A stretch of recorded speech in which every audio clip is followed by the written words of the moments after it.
Pagi hari ini, Tuhan masih memberikan kesempatan bagi kami untuk boleh terus menikmati hidup yang ada. Di samping itu juga mempergunakannya sesuai dengan kehendak Tuhan. Terima kasih pernyataan Tuhan yang tak terhingga, yang sungguh terus kami alami dan kami rasakan dan kami dapatkan sepanjang hari-hari yang lalu hingga pada pagi hari ini. Terima kasih juga ya Tuhan kalau pada pagi hari ini lagi-lagi Tuhan terus mau memperlengkapi kami lewat bagian-bagian dari firman Tuhan yang akan kami pelajari pada pagi hari ini. Namun ya Tuhan, sebelumnya kami datang dengan segala kerendahan hati, menghadap tata hadirat Tuhan untuk mohon supaya Tuhan boleh mengampuni, menguduskan, menyucikan kami dengan darah-Mu yang kudus. Karena sudah barang tentu kami tidak luput dari dosa dan kesalahan, di hati, di pikiran, di perasaan, tindakan, dan perbuatan sepanjang hari-hari yang lalu, hingga detik pada pagi hari ini. Untuk itu Tuhan sekali lagi kuduskan sucikan kami dengan darah-Mu yang kudus. Layakkan kami untuk boleh terus dipimpin dan dikuasai oleh Roh-Mu yang kudus. Supaya kami dapat memahami dan mengerti bagian-bagian dari firman-Mu pada pagi hari ini. Berkati Tuhan semua sarana yang kami pakai, sehingga semua sarana-sarana ini boleh mengefektifkan proses pembelajaran kami pada pagi hari ini. Inilah Tuhan doa kami yang hanya kami peralaskan di dalam nama Bapa, Putra, dan Roh Kudus. Haleluya. Amin. Ya, saudara yang dikasihi oleh Tuhan Yesus Kristus, kita akan masuk dalam pokok bahasan yang baru dari pelajaran kita bagi hari ini, yang saya kasih tema besarnya atau judul topiknya itu adalah pemimpin yang memiliki jaminan keselamatan di dalam Kristus. Saudara yang dikasihi oleh Tuhan Yesus Kristus, kenapa begitu penting topik atau bagian daripada pembelajaran pentingnya memiliki keselamatan di dalam Kristus? Nah, karena banyak orang Kristen, ya, bahkan masuk juga di dalamnya pemimpin Kristen, ya, merasa sudah cukup dengan menjadi pemeluk agama Katolik, menjadi pemeluk agama Protestan, baginya itu sudah menjadi segalanya. Ya. Atau misalkan dia super aktif dalam mengikuti berbagai kegiatan-kegiatan kerohanian, ya, baik kegiatan kerohanian di lingkungan, di gereja, di kampus, dan masih banyak lagi kegiatan-kegiatan kerohanian yang lain yang bisa diikuti. Nah, lagi-lagi saudara itu tidak menjadi sebuah jaminan bahwa saudara sudah pasti memiliki keselamatan di dalam Kristus. Hal ini sebenarnya sudah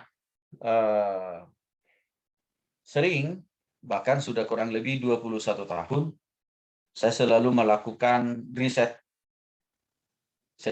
dengan wawancara langsung kepada banyak orang dari berbagai agama, suku. Selalu saya bertanya kepada mereka. Dan juga rata-rata mereka itu juga sebagian besar adalah orang-orang yang aktif di dalam kegiatan-kegiatan gerejawi. Nah, saya sering bertanya kepada mereka dengan pertanyaan, andaikan saja Bapak, Ibu, atau Saudara dipanggil oleh Tuhan hari ini, yakin nggak masuk surga? Nah, rata-rata saudara jawaban mereka tidak lain tidak bukan. Mereka selalu mengatakan jawaban yang tidak pasti. Ya, mereka katakan, wah saya tidak tahu. Lagi pula itu kan urusan Tuhan, bukan urusan saya. Jawaban yang lain juga mengatakan, ya mudah-mudahan masuk surga lah. Nah, dari jawaban-jawaban itu saudara dapat dikategorikan bahwa soalnya tidak ada suatu jaminan di dalam diri mereka. Tidak ada satu kepastian di dalam diri mereka bahwa mereka pasti masuk surga. Padahal tadi mereka memiliki background latar belakang kesibukan secara rohani yang begitu luar biasa. Tetapi jawabannya Semuanya adalah jawaban yang penuh dengan keraguan-raguan, jawaban yang penuh dengan ketidakpastian. Dan tentunya ini sangat disayangkan, karena andai kan Tuhan Yesus datang hari ini, berarti dapat dipastikan mereka itu tidak masuk surga. Dan saya tidak tahu dengan saudara, andai kan selesai kuliah ini, Tuhan Yesus langsung datang, menjemput saudara. Pertanyaannya, saudara yakin masuk surga atau tidak? Tentunya dasar keyakinan itu tidak boleh dibangun hanya sekedar alasan subjektivitas. Saudara pribadi nggak bisa. Tapi keyakinan masuk surga itu harus didasari oleh firman Tuhan. Oleh perkataan Tuhan kepada kita. Jadi bukan statement kita. Karena kalau statement kita saja, itu belum tentu benar. Belum tentu objektif sesuai dengan firman Tuhan.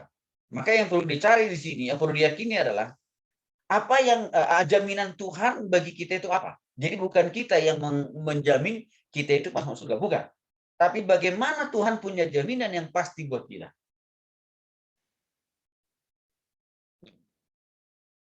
Itu menjadi sesuatu hal yang harus dipikirkan dan direnungkan dalam-dalam. Karena apalagi masa-masa sekarang ini kita ada dalam pandemi. Sejak dari 2,5 tahun yang lalu. Di mana kita tahu banyak orang mati, banyak orang meninggal tiba-tiba. Tidak mengenal suku, agama, warna kulit, bangsa, dan kewarganegaraannya. Bahkan sepanjang perjalanan kehidupan manusia di dunia ini. Barulah setelah adanya pandemi COVID-19, tiba-tiba saja dalam waktu yang singkat ada banyak orang yang meninggal dunia. Yang hal ini tidak pernah dipikirkan oleh manusia. Nah, hari-hari ini Omikron juga masih terus menghantui kita. Dan makin banyak juga yang tertular oleh Omikron. Bahkan penularannya begitu lebih cepat dibanding daripada varian Delta. Beberapa orang yang mereka sudah divaksin 1, 2, dan 3 sekalipun juga mengalami varian Omikron. Dan mereka mengatakan, wah Pak Tony, saya sudah divaksin 2, 3 kali, tapi saya tembus juga loh Pak. Mungkin di antara mereka juga yang meninggal ada. Nah, jadi sekali lagi, kehidupan kita di dunia ini sekarang adalah kehidupan yang genting. Kehidupan yang kita tidak bisa prediksi, besok akan lebih baikkah dari hari ini? Yang tidak bisa juga kita prediksi, apakah saudara masih ada hari esok atau tidak? Maka untuk itulah sebenarnya topik jaminan keselamatan dalam krisis perlu saudara pahami, perlu saudara yakini, perlu saudara miliki. Sehingga kapanpun dan bagaimanapun Tuhan akan memanggil saudara. Jawabannya janganlah seperti jawaban yang di atas tadi yang mengatakan, wah saya tidak tahu. Itu bukan urusan saya. Mudah-mudahan saja masuk surga. Kalau itu masih menjadi jawaban kita, maka sia-sialah mengapa kehidupan saudara tidak mendapatkan jaminan hidup di surga. Beberapa pertanyaan kritis yang ini sebenarnya juga saudara-saudara kerjakan dan sekaligus saya akan jawab pertanyaan-pertanyaan ini nanti dalam penjelasan-penjelasan saya berikutnya. Di mana dalam jawab pernyataan-pernyataan ini saya katakan kita diselamatkan masuk surga karena kehidupan yang saleh, rohani. Nah, tentunya nanti jawaban saudara itu sudah ada pilih lagi saudara ubah karena saudara sudah kirim. Yang kedua, kita diselamatkan karena konsisten menjalankan ibadah semua tata cara beribadah di gereja masing-masing. Nah, akan kita jawab. Yang ketiga, keselamatan diperoleh karena melakukan perbuatan amalkah? Nanti juga akan saya singgung. Yang keempat, kita menerima Kristus sebagai Tuhan dan Juru Selamat secara pribadi, itu setiap hari kah? Atau hanya satu kali untuk selama-lamanya? Menerima Kristus loh ya. Nanti akan saya jelaskan juga akan hal itu. Yang kelima, orang Kristen, orang yang beragama Protestan atau yang beragama Katolik, bisakah murtad? Kalau kita lihat dalam kehidupan keagamaan kita hari-hari ini kan tidak heran. Orang yang beragama Protestan, Katolik, ada juga yang murtad. Nah, lalu bagaimana itu? Siapkan Alkitab saudara supaya nanti tidak lagi lama-lama cari ayat Alkitabnya. Yang pertama, kita akan bahas dulu di dalam hal tentang konsep keselamatan menurut agama-agama dan ajaran dunia ini. Buka kita saudara Yosua, buka Yesaya 64 ayat 6. Yesaya 64 ayat 6, Yosua siapkan ayatnya. Dan Wibisono, siapkan ayat Pengkhotbah pasal 7 ayat 15.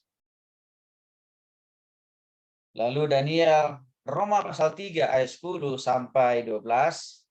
Dan dilanjutkan nanti ke ayat ke-23. Daniel, Roma pasal 3 ayat 10 sampai 12. Dan langsung nanti ke ayat 23. Nah, kita mulai dengar dulu pembacaan yang pertama dari Yesaya pasal 64 ayat yang ke-6. Baik, silakan Yosua.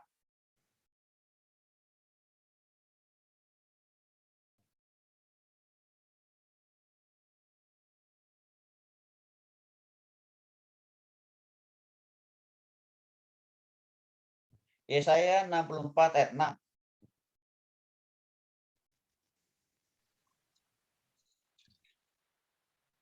Demikianlah kami sekalian seperti seorang najis dan segala Suaranya kurang keras.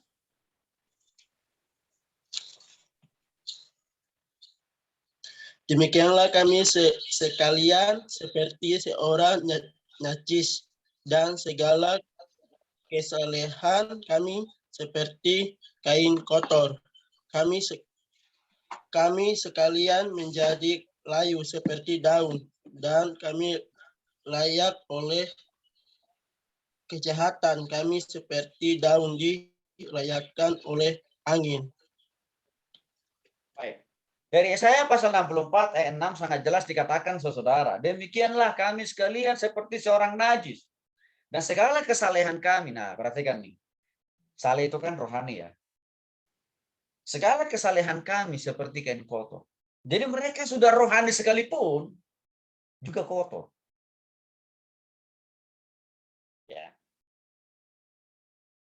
Bahkan dikatakan di sana kami sekalian menjadi layu seperti daun dan kami lenyap oleh kejahatan kami seperti daun dilenyapkan oleh angin. Artinya apa? Ya, sudah saleh artinya sudah rohani, tapi toh juga masih kotor. Ya. Juga apa? Masih juga berbuat jahat. Itu dikatakan dalam kalimat berikut di bawah. Kami sekalian menjadi layu seperti daun dan kami lenyap oleh kejahatan kami. Nah, jadi di sini kita lihat, saudara, keselamatan untuk masuk surga itu tidak bisa saudara dapatkan hanya karena hidupmu saleh. Hanya karena sungguh-sungguh atau taat untuk menjalankan semua tata cara ibadah di gereja saudara masing-masing. Nggak bisa. Dengan secara otomatis itu menyelamatkan saudara masuk surga. Karena kesalehan atau ketaatan di dalam beribadah itu menjalankan semua tata cara ibadah dalam keberagaman kita. Dikatakan dalam Yesaya 64 ayat yang ke-6, tetap juga najis, artinya tetap juga berdosa. Kita sudah pasti, orang yang berdosa tidak akan ada yang masuk surga. Jadi, ketaatan dan kesungguhan untuk menjalankan ibadah atau menunaikan semua ajaran agama tidak menjamin secara otomatis langsung menyelamatkan saudara masuk surga. Itu jelas sekali dalam ayat Yesaya 64 ayat yang ke-6.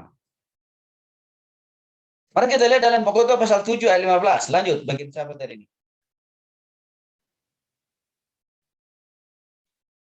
Pengkhotbah pasal 7 ayat 16. Baik ya Pak. Pengkhotbah 7 ayat 15. Dalam hidupku yang sia-sia, aku telah melihat segala hal ini. Ada orang saleh yang binasa dalam kesalehannya, ada orang fasik yang hidup lama dalam kejahatan. Demikian. Baik, nah coba saudara perhatikan dalam Pengkhotbah pasal 7 ayat 16 tadi. Ada orang saleh yang binasa dalam kesalehannya. Artinya apa? Orangnya sudah taat menjalankan semua tata cara ibadah di dalam agamanya, sekalipun dikatakan dalam Pengkhotbah pasal 7 ayat 15. dikatakan di sini binasa dalam kesalehannya. Artinya apa? Saudara juga. Nah, lalu pertanyaannya bagaimana dengan yang tidak saleh? Bagaimana dengan yang tidak taat beribadah, berdoa, baca Alkitab? Udah pasti. Apakah mereka lebih memungkinkan masuk surga? Tentu udah enggak. Pasti juga mereka masuk neraka.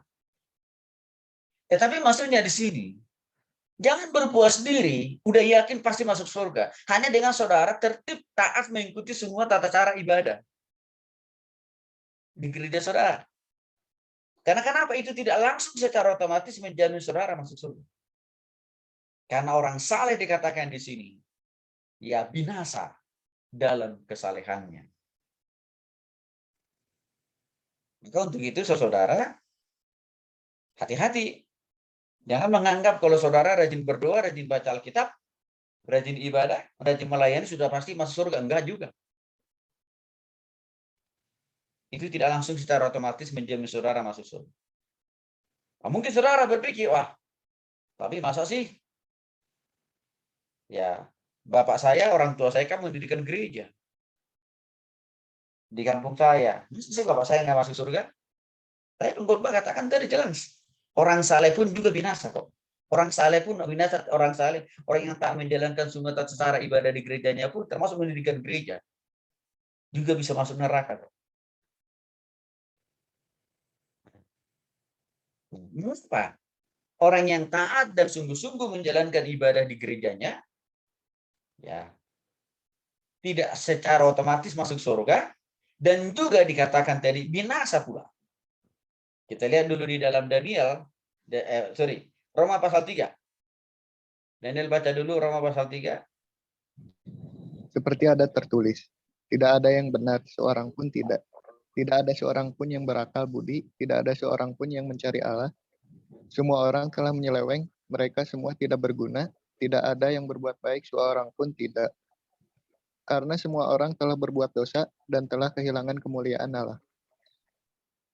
Sebab musabab atau persoalannya, kenapa orang yang taat dan sungguh-sungguh menjalankan ibadah atau menunaikan semua ajaran agamanya, merayakan Paskah setiap tahun, merayakan Natal setiap tahun, dan juga tidak pernah absen setiap hari Minggu di gereja. Belum lagi mengikuti kegiatan-kegiatan yang lain, apakah di sekolah, apakah di kampus, kegiatan rohani maksud saya, atau juga di kantor. Mungkin juga jadi pengurus dia. Kenapa dikatakan mereka tidak secara otomatis masuk surga? Mengapa dikatakan di dalam Khotbah pasal 7 mereka juga masuk neraka? Karena secara alamiah, karena secara natur, kita ini sudah terwarisi yang namanya dosa turunan yang dimulai dari Adam dan Hawa.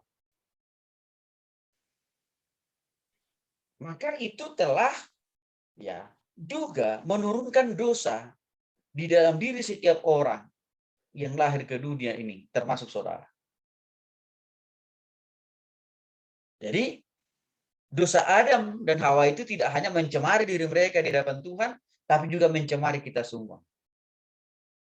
Maka itu tadi, karena belum selesai, karena belum tuntas, karena belum dipangkas dosa turunan itu yang dari Adam dan Hawa, maka sesaleh apapun saudara mengikuti tata cara ibadah, perayaan-perayaan di gereja saudara, itu tidak secara otomatis saudara masuk surga.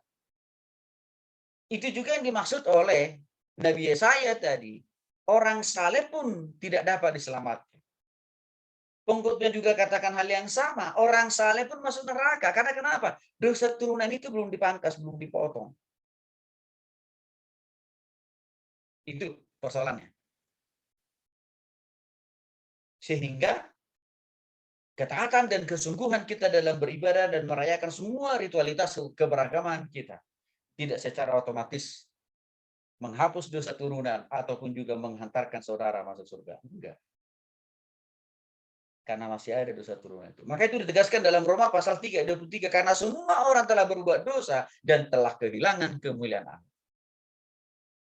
Jadi walaupun agama kita itu misalkan Protestan dan Katolik, kalau belum sungguh-sungguh bertobat terima secara pribadi, posisi kita sama semua, yaitu orang berdosa.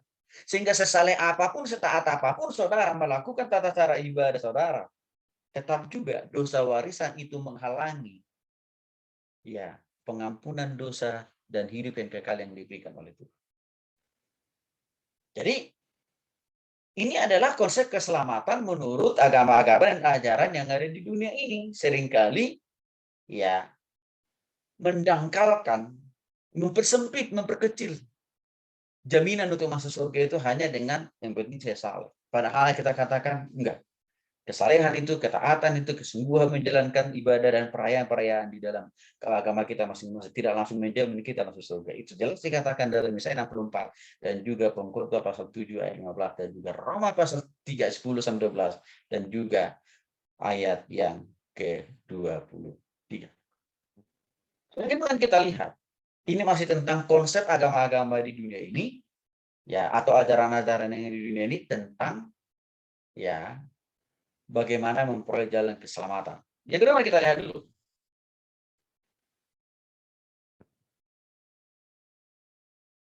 Baca Alkitabnya Wiboyanto. Yesaya 29 ayat 13 dan Tina Kolose pasal 2 ayat 23. Nah, saudara bisa lihat di slide kalau belum. Ya. Rianto 1 Timotius 6 ayat 5. Ya. Yang kedua konsep keselamatan menurut agama-agama di dunia ini dan ajaran-ajaran yang ada di dunia ini, di mana di sini mereka katakan keselamatan itu cukup diperoleh hanya dengan menjalankan semua tata ibadah kita masing di tempat di gereja kita masing-masing. Kita mau cek apakah memang pernyataan ini bisa dapat dijadikan menjadi alasan dari sudut Tuhan untuk menjamin saudara masuk surga. Oke. Langsung Yesaya pasal 29 ayat 13. Yesaya pasal 29 ayat 13. Dan Tuhan telah berfirman, oleh karena bangsa ini datang mendekat dengan mulutnya dan memulihkan aku dengan bibirnya, padahal hatinya menjauh daripada aku, dan ibadahnya kepadaku hanya perintah manusia yang dihafalkan. Baik, nah saudara, keselamatan diperoleh karena konsisten menjalankan semua tata cara ibadah. Apa artinya ini? Contohnya adalah orang rajin berdoa, orang rajin memuji nama Tuhan, apalagi dengan adanya media TikTok ya. Semua orang sekarang ingin jadi artis. Karena hanya dengan handphone yang ada di tangannya saja dia bisa kapanpun dimanapun termasuk di kamar mandi untuk menjadi penyanyi lagu rohani.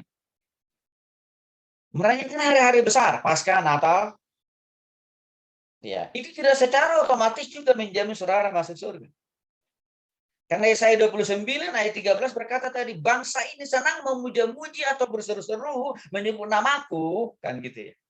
Tapi hati mereka begitu busuk. Hati mereka begitu jauh daripada aku. Itu kata Tuhan dalam Yesaya 29. Ini benar. Saya lihat dulu.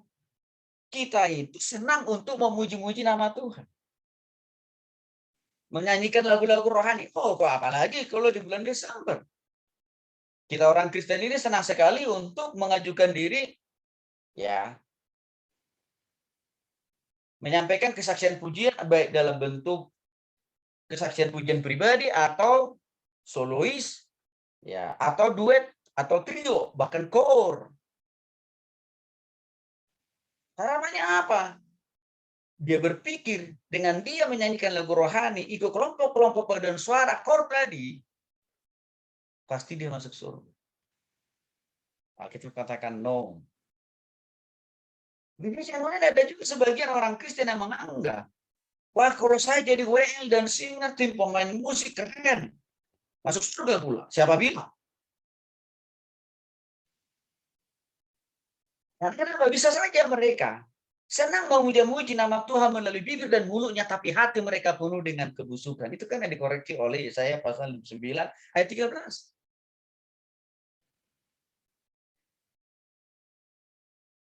Dan itu ada, dan banyak itu.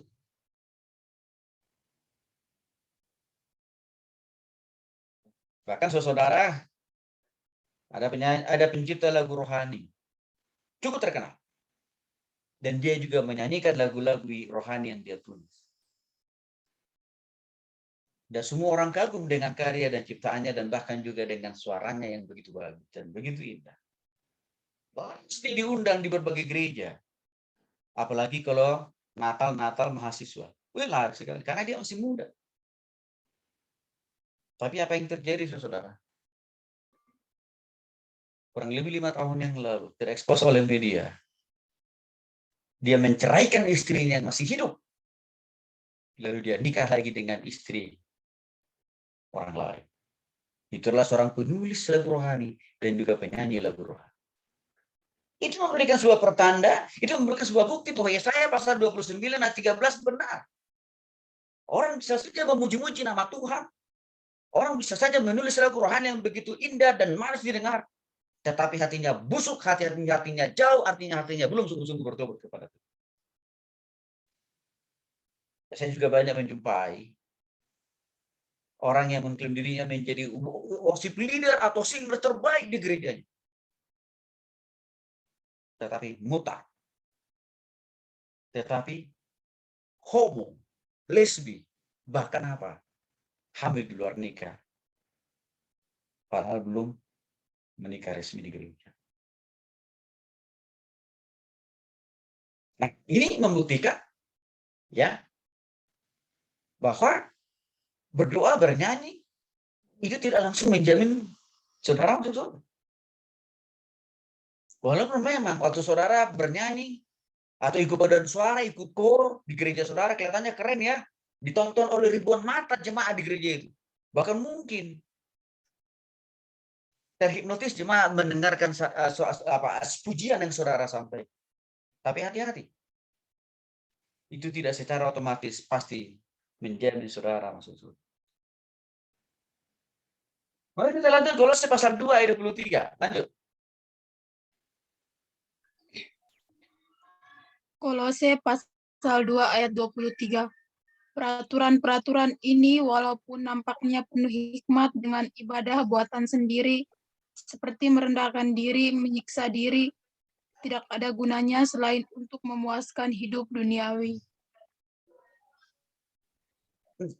Ada tipe yang dilakukan oleh sebagian besar orang-orang Kristen itu, saudara, berusaha mengikuti aturan-aturan yang ketat di dalam gerejanya. Contohnya misalkan apa? Merendahkan diri, menyiksa diri, ya, untuk tidak berbuat dosa. Itu juga tidak langsung menjamin orang masuk surga. Saya kasih contohnya, puasa. Ada juga sebagian orang Kristen berpikir, kalau dengan berpuasa, itu pasti menghapus dosanya. Oh enggak. Kalau dengan berpuasa, itu pasti akan langsung secara otomatis membuat dia masuk surga. Enggak. Walaupun kelihatannya baik gitu ya. Tapi itu tidak langsung menjamin seseorang itu masuk surga. Puasa di dalam kekristenan itu mengajarkan kita ya lebih kepada puasa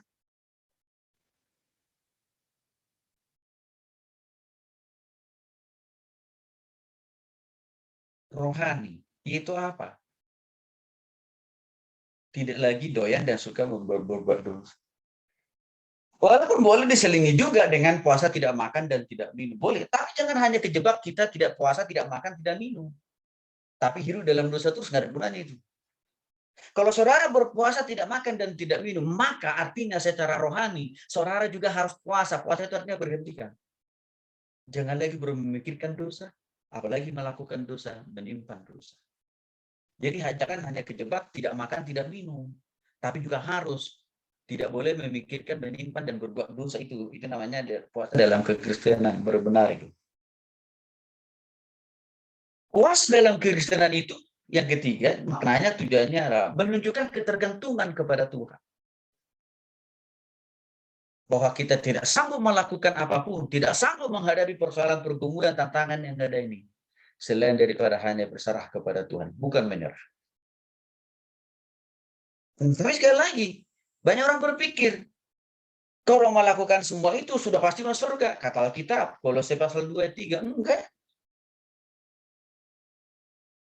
Walaupun kelihatannya dikatakan tadi di sana mereka merendahkan diri, menyiksa diri, tidak ada gunanya selain hanya untuk memuaskan kehidupan nafsu duniawinya. Nah, hati-hati supaya konsep saudara jangan lagi saya katakan tadi, ya kalau saya tidak makan tidak minum alias berpuasa, pasti saya masuk surga. Enggak. Karena puasa kita itu bukan dalam rangka untuk mendapatkan penghapusan dosa dan masuk surga, bukan. Tapi puasa itu bagi kita adalah wujud ketergantungan penyerahan total kepada Tuhan. Itu makna puasa bagi kita. Mari kita lihat lagi dalam 1 Timotius 6 ayat 5. Langsung. 1 Timotius 6 ayat 5.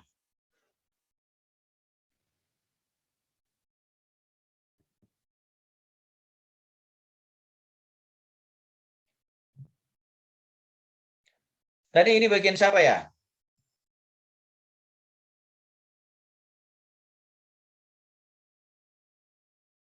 Rianto, tadi ini bagianmu.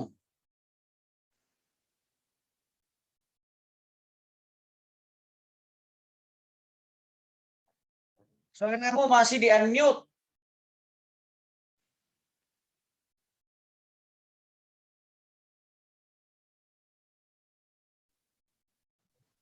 Rianto, Parindo, Pak.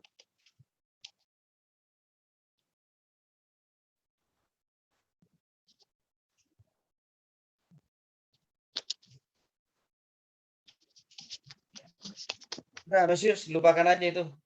Mesius, kamu aja yang baca.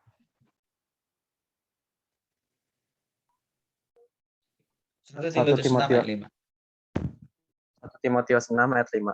Pencekcokan antara orang-orang yang tidak berpikiran sehat dan kehilangan kebenaran yang mengira ibadah itu adalah suatu sumber keuntungan. Ya. Yang ketiga, kenapa dengan menjalankan semua tata cara ibadah tidak langsung secara otomatis saudara masuk surga? Karena dalam 1 Timotius 6 ayat 5 dijelaskan di sini. Percekcokan antara orang-orang yang tidak lagi berpikir sehat dan yang kehilangan kebenaran yang mengira ibadah itu adalah satu sumber keuntungan. Artinya apa? Kenapa menjalankan semua tata cara ibadah dengan rajin berdoa, rajin bernyanyi, rajin melayani tidak secara otomatis mengantarkan saudara masuk surga, tidak secara otomatis menjamin saudara masuk surga. Karena seringkali ada juga sebagian besar orang Kristen, ya, beribadah itu hanya mau cari untung. Untung apa? Untung finansial. Apalagi misalkan kalau dia pengurus gereja, atau dia dikasih tugas menjadi kolektan. Kolektan itu yang mengumpulkan persembahan ya. Bahkan kalau dia dikasih kesempatan jadi bendahara, bisa dia dapat untung dengan jadi bendahara. Kan hanya dia dan Tuhan yang tahu lah. Uangnya benar-benar dia hitung atau ada yang diselipkan dia. Dan saya sudah melihat ada orang yang rajin beribadah, menjadi pelayan, menjadi bendahara. Tapi ujung-ujungnya uang juga kok. Dan sering sekali uang persembahan itu diselipkan seseorang. Bagaimana mungkin orang yang begini bisa masuk surga? Itu umum secara finansial yang dicari. Tapi ada juga orang ibadah itu mungkin keuntungan yang dicari itu bukan hanya masalah uang. Karena mungkin dia tidak punya posisi sebagai bendahara. Tapi bisa saja untung yang didapatkan oleh dia itu adalah untung apa? Popularitas. Karena dengan dia jadi WL, jadi singers, kan ada untungnya itu. Dia dilihat oleh ribuan mata. Dan bahkan juga namanya mungkin menjadi terkenal kan. Akhirnya apa? Dia dapat pujian dari orang. Artinya apa? Ini menunjukkan bahwa orang yang beribadah itu tidak langsung secara otomatis dia langsung dapat masuk surga, enggak. Karena motivasinya sudah bengkok kok. Untuk itulah, sekali lagi di poin yang kedua ini, keselamatan itu diperoleh. Ya, bukan karena menjalankan semua tata cara ibadah di gereja kita masing-masing dengan berdoa, bernyanyi, merayakan hari-hari besar agama kita. Bukan karena kita rajin beribadah. Bukan karena kita rajin mengekang hawa nafsu dengan salah satu contohnya tadi dengan berpuasa. Bukan.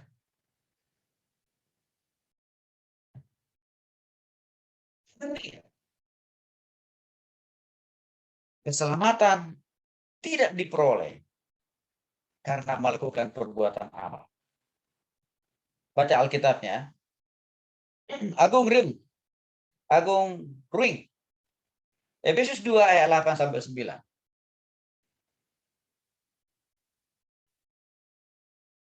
Efesus 2 ayat 8 sampai 9.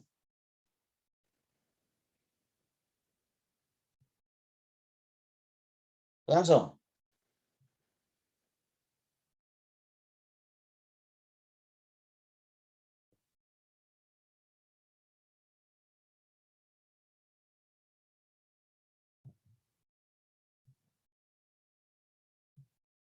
Agung, Ruing, gimana?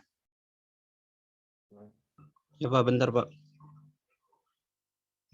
Efesus pasal 2 ayat 8 sampai 9. Dalam hal ini nanti saudara-saudara akan perhatikan ya. Bahwa seringkali orang berpikir dengan dia banyak berbuat amal. Berbuat amal itu contoh konkretnya adalah berbuat kebaikan. Dengan memberi, menolong sesama manusia. Bisa juga dengan memberikan dana, bantuan dana, mengumpulkan dana untuk bantu korban bencana alam. Ya, atau membantu saudara kita penyandang disabilitas atau cacat, atau membantu secara dana orang-orang jompo, anak yatim piatu. Nah, pola-pola yang begini kan sekarang banyak dipakai melalui media elektronik. Dimana kalau kita perhatikan kan orang selalu didorong di dalam berbagai media elektronik, apakah itu radio atau televisi, atau Facebook juga sekarang, mendorong orang untuk mau menyumbangkan dana mereka. Nah, ini ya untuk misalnya untuk membantu korban banjir, ya, ataupun juga misalkan karena kelaparan atau lain sebagainya. Nah, pertanyaannya, apakah ini langsung otomatis bisa membuat orang yang beramal, orang yang membagikan uangnya langsung bisa masuk surga dengan dia ya melakukan perbuatan itu? Kita dengar dulu Efesus pasal 2 ayat 8 sampai 9. Efesus pasal 2 ayat 8 sampai 9. Sebab karena kasih karunia kamu diselamatkan oleh iman. Itu bukan hasil usahamu tetapi pemberian Allah. Itu bukan hasil pekerjaanmu, jangan ada orang yang memegahkan diri. Baik. Nah, saudara, salah saudara membantu orang yang kekurangan. Enggak salah saudara membantu orang yang miskin. Enggak salah saudara membantu orang yang sedang terdampak oleh banjir, gempa. Enggak salah. Saudara membantu mereka dengan memberikan sumbangan dana atau uang. Enggak salah saudara memberikan bantuan kepada orang-orang di panti jompo, anak panti asuhan. Enggak salah. Tapi jangan lupa, seberapa ember pun, seberapa miliar pun saudara berikan kepada mereka itu tidak langsung secara otomatis memberangkatkan saudara masuk surga. Menjamin saudara masuk surga. Enggak.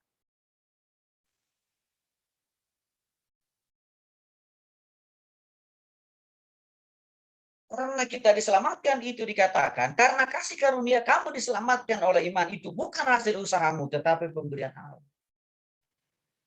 Jadi banyak perbuatan amal. Dalam contoh yang saya katakan tadi, memberikan sumbangan kepada orang-orang yang membutuhkan. Enggak salah. Baik itu. Tetapi yang menjadi persoalan, itu tidak berlangsung memastikan menjamin saudara masuk surga. Enggak. Karena keselamatan masuk surga itu bukan karena usaha kita. Di dalam Efesus pasal 2 ayat 8. Bukan karena kerja keras kita. Tetapi karena pemberian daripada Allah sendiri. Ya. Contoh yang lain misalkan perbuatan amal. Memberi nasihat kepada orang lain. mengajar orang lain dengan misalkan mata pelajaran tertentu tanpa saudara pungut bayaran. Mendoakan orang-orang yang butuh didoakan tanpa saudara mematok bahwa saudara harus dibayar. Itu juga bagian dari amal kan. Tetapi jangan sesekali berpikir bahwa dengan amal itu saudara langsung masuk surga. Enggak. Karena Alkitab kita mengatakan dengan jelas dalam Efesus pasal 2 ayat 8-9. Kita diselamatkan bukan karena perbuatan kita, artinya bukan karena amal kita kan. Dan hati-hati juga. Sekarang ini di beberapa kota-kota tertentu sudah keluar perda, peraturan pemerintah daerah, larangan untuk memberikan uang kepada saudara-saudara kita yang di perempatan lampu merah. Minimal yang saya tahu Jakarta dan Bandung sudah berlaku peraturan itu. Artinya kalau saudara memberikan kepada saudara kita di lampu merah itu uang, saudara bisa kena tangkap itu. Karena dianggap saudara ikut menjadi penyumbang. Ya, orang-orang itu untuk tetap tidak mau bekerja dengan produktif, tapi hanya dengan meminta-minta. Hati-hati juga dengan itu. Nah, jadi sekali lagi, kita diselamatkan bukan karena baiknya kita, bukan karena banyak orang kita tolong. Lalu mereka bisa keluar dari persoalan pergumulan mereka, bukan karena banyaknya uang yang kita berikan kepada mereka, bukan. Walaupun itu perbuatan baik, tapi dalam konteks untuk mendapatkan keselamatan, kita dapat bukan dari semua hal itu. Tapi kita diselamatkan itu karena sungguh-sungguh bertobat terhadap Yesus secara pribadi. Bukan karena hasil pekerjaan kita. Bukan karena kita terus memohon kepada Tuhan. Bukan juga karena kita rajin beribadah dan hidup baik. Bukan, tapi karena anugerah pengampunan yang diberikan oleh Tuhan. Untuk itu kenapa Yesus datang, Allah turun dari surga, turun ke bumi ini melalui Yesus Kristus. Itu maknanya. Turunnya Allah dari surga ke bumi ini lewat Yesus mencerminkan apa? Bahwa Allah lah melalui Yesus yang turun ke dunia ini yang datang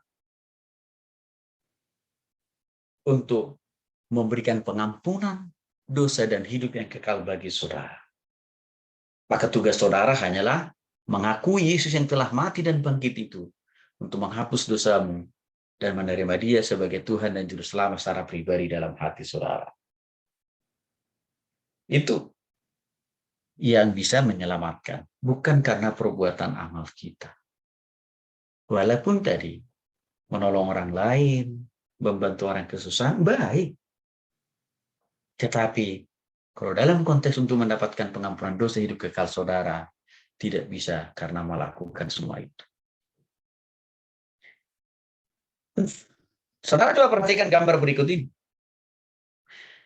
Kalau saudara perhatikan di sebelah kiri, menggambarkan posisi manusia yang masih hidup di dunia, yang hidup di dunia ini, dan manusia ini juga masih terus hidup di dalam dosa.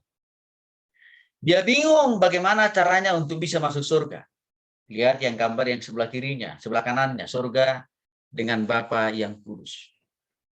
Kita tahu bahwa semenjak kejatuhan manusia ke dalam dosa dan Hawa, ada jarak yang begitu jauh atau gap yang begitu jauh antara manusia yang berdosa dengan Allah yang kudus di surga.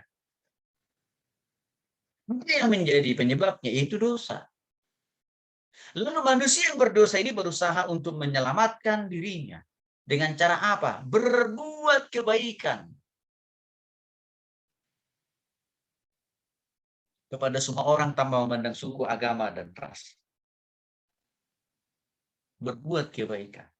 Dengan cara membantu, menolong, dan juga memberikan pinjaman. Tapi saya perlu perhatikan, kebaikan apa, seberapa pun kebaikan yang saudara lakukan, tidak secara otomatis langsung saudara masuk surga. Enggak bisa. Karena lihat kebaikan itu pun toh juga terbatas. Lalu, cara apa lagi yang dilakukan oleh manusia supaya dia masuk surga? Dia menjadi pemeluk agama tertentu dalam hal ini. Misalkan nih, saudara memilih menjadi penganut agama Protestan atau Katolik. Nah di sini kalau saudara lihat, tidak secara otomatis juga dengan kita memilih agama Protestan atau Katolik langsung masuk surga. Karena definisi agama menurut Immanuel Kant, seorang filsuf, Agama itu adalah usaha manusia mendekatkan dirinya kepada Tuhan. Jadi artinya apa? Agama itu datangnya dari manusia kepada Tuhan. Jangan lupa tadi. Manusia ini kan sudah berdosa. Maka waktu manusia membuat agama, supaya lewat agama itu dia dekat kepada Tuhan, tetap juga usaha manusia mendekatkan dirinya kepada Tuhan lewat agama itu tidak langsung secara otomatis menghantarkan dia, menjamin dia masuk surga. Tetap dibatasi. Karena kenapa? Karena tadi kita sudah bahas di bagian yang pertama tadi, orang yang rajin berdoa, rajin melayani, rajin berbuat baik juga. Sudah kita singgung ayat. Binasa, tidak masuk surga. Maka untuk itulah kenapa selalu saya dorong saudara. Jangan berhenti hanya menjadi penganut agama Protestan atau Katolik. Karena bukan itu yang menjamin saudara masuk surga. Tetapi pengampunan dosa dan hidup kekal itulah yang menjamin saudara masuk surga. Identitas keberagamaan kita sebagai orang Protestan atau Katolik itu hanya berlaku waktu kita di dunia ini, tapi di surga identitas itu tidak berlaku. Maka jangan berhenti hanya mendapatkan identitas ya di dunia ini, hanya menjadi pemeluk agama Protestan atau Katolik. Jangan. Tapi pastikan juga saudara punya tanda atau identitas di surga. Ya itu maksud saya. Dengan cara apa? Bertobat terima Yesus. Cara berikutnya biasanya, kalau dia orang kaya, dia berusaha untuk menimbun sebanyak mungkin kekayaannya, menyimpan di berbagai bank. Dan suatu saat dia akan pakai itu untuk jalan-jalan ke Yerusalem. Terus saudara perhatikan, kekayaan yang saudara punya itu berapapun banyaknya, tidak juga secara otomatis kekayaan itu menghantarkan saudara masuk surga. Coba lihat tuh di gambar. Enggak kan? Tapi juga hanya sebatas itu aja kok. Maka seringkali saya katakan, nggak salah kalau saudara pingin dan rindu untuk membawa orang tua saudara ke Yerusalem. Nggak salah, itu baik. Nggak salah juga kalau saudara pingin ke Yerusalem, maka dengan demikian saudara mencari, mengumpulkan sebanyak mungkin uang. Nggak salah, oke. Tapi saya ingatkan, saudara bolak-balik pulang pergi 1 hari 1 malam.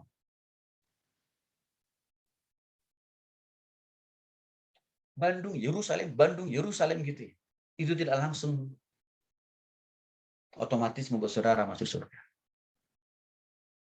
Saya dulu melayani banyak orang yang pulang pergi, yang kerjanya pulang pergi Indonesia, Yerusalem. Bahkan dibaptis pula di sungai Yordan di mana Yesus dibaptis oleh Yohanes. Bahkan mereka berdoa berkunjung di mana Yesus dilahirkan, yaitu di mana kandang domba. Bahkan mereka menginjakkan kaki di Bukit Golgota di mana Yesus disalibkan. Tapi apa yang terjadi? Mereka pulang dari sana. Mereka tidak mendapatkan kepastian hidup kekal di surga itu. Sehingga seringkali mereka katakan, Pak Tony kok kenapa ya Pak ya? Saya sudah sering ke Yerusalem Pak, tapi kok saya tidak makin yakin saya masuk surga. Oh Bapak Ibu salah. Jaminan untuk masuk surga itu bukan karena Bapak Ibu pulang pergi Indonesia, Yerusalem tiap-tiap hari, bukan. Karena itu tidak pernah dicatat dalam Alkitab.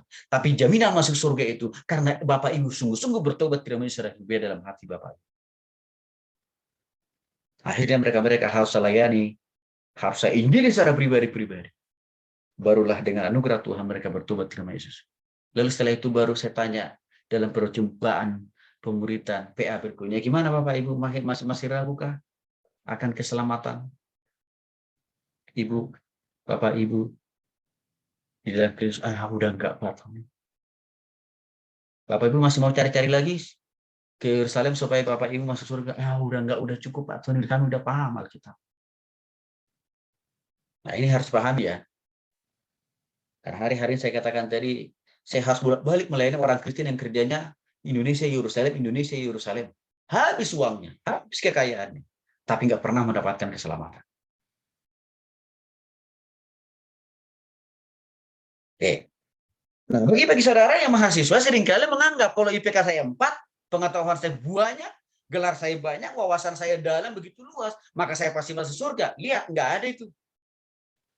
Mengapa? Karena pengetahuan manusia itu juga, itu hanya berlaku di dunia ini. Dan itu pun pengetahuan kita, tidak cukup sempurna menjawab semua tantangan persoalan hidup kita di dunia, nggak cukup. Karena kenapa? pengetahuan manusia itu sifatnya statis. Sedangkan persoalan dan pergumulan tantangan hidup manusia terus-menerus berkembang seturut dengan perkembangan zaman.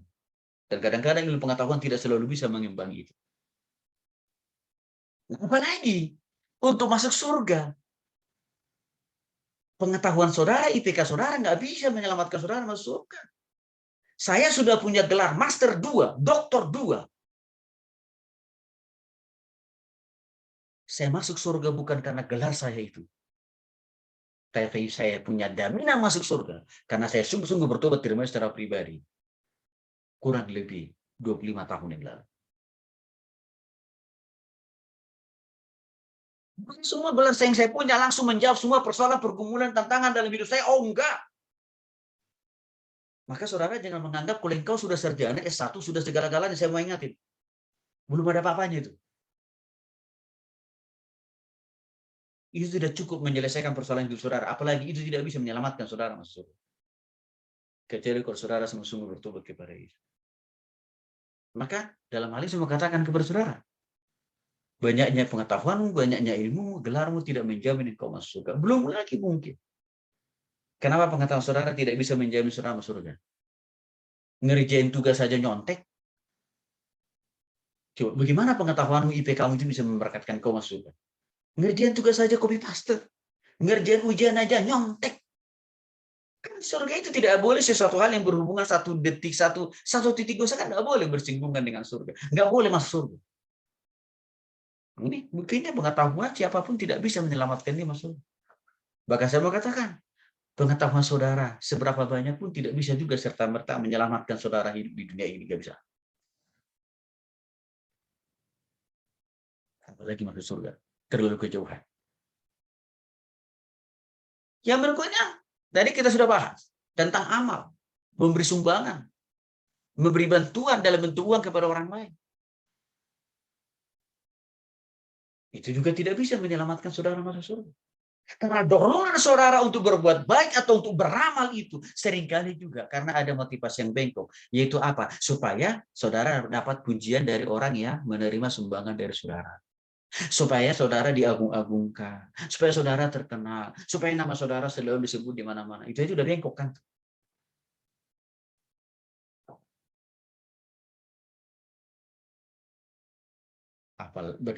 Apalagi masuk surga. Makin gak nyambung.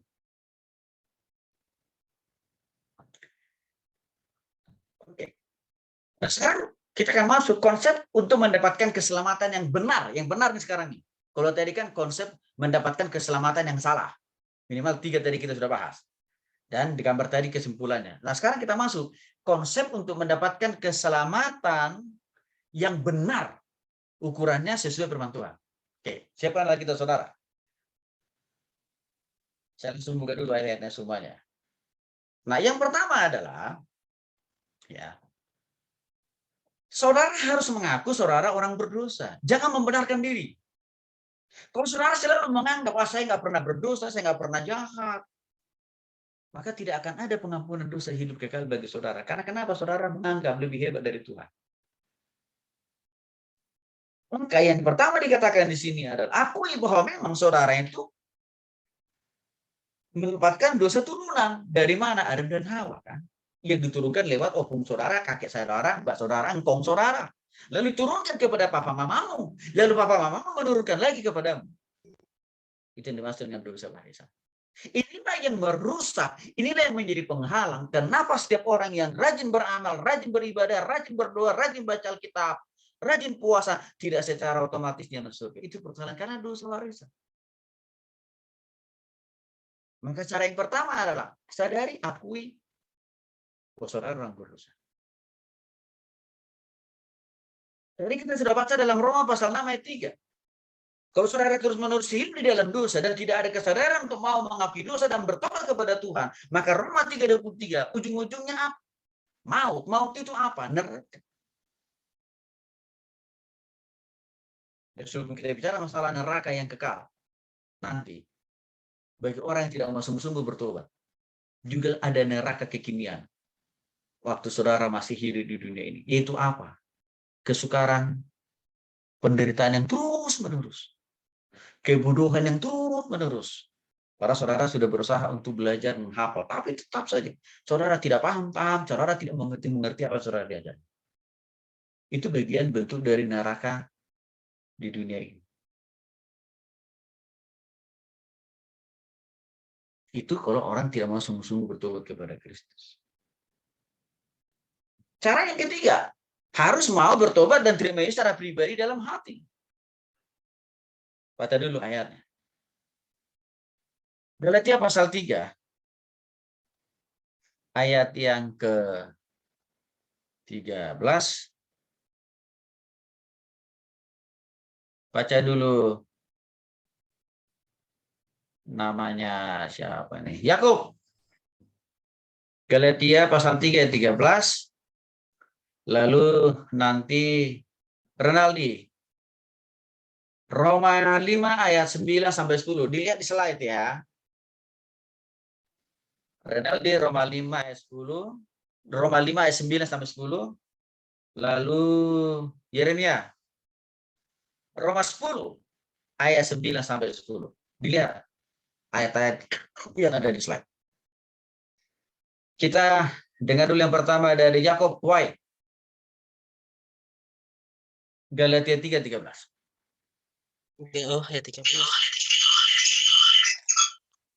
Ya. Boskan Kristus.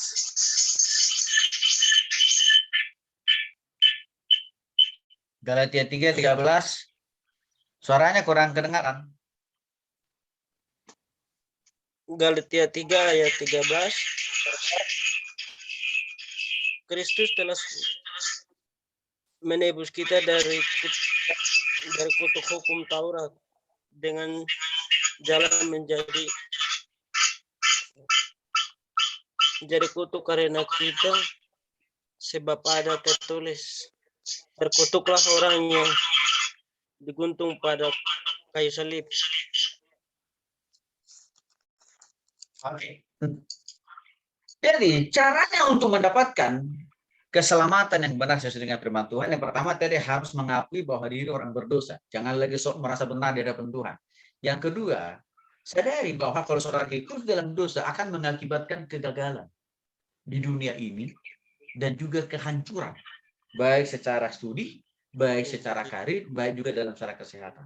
Dan yang lebih parahnya lagi, ya, kalau saudara tidak sadar akan kehidupan di dalam dosa, jangan lupa, neraka sudah menanti saudara. Omikron yang ada hari-hari ini, berkali-kali saya ingatkan, membuat kematian itu setiap hari, setiap detik. Kita dengar dan kita lihat. Artinya apa? Apakah saudara tidak merasa perlu mengoreksi dan mengevaluasi diri dengan melihat banyaknya orang yang meninggal hari-hari ini? Semua itu Tuhan tunjukkan supaya saudara tahu dan supaya saudara mau bertobat kepada. Dari Galatia 3:13 tadi, bagaimana caranya supaya mendapatkan keselamatan dan pengampunan dosa dan hidup yang kekal itu dikatakan.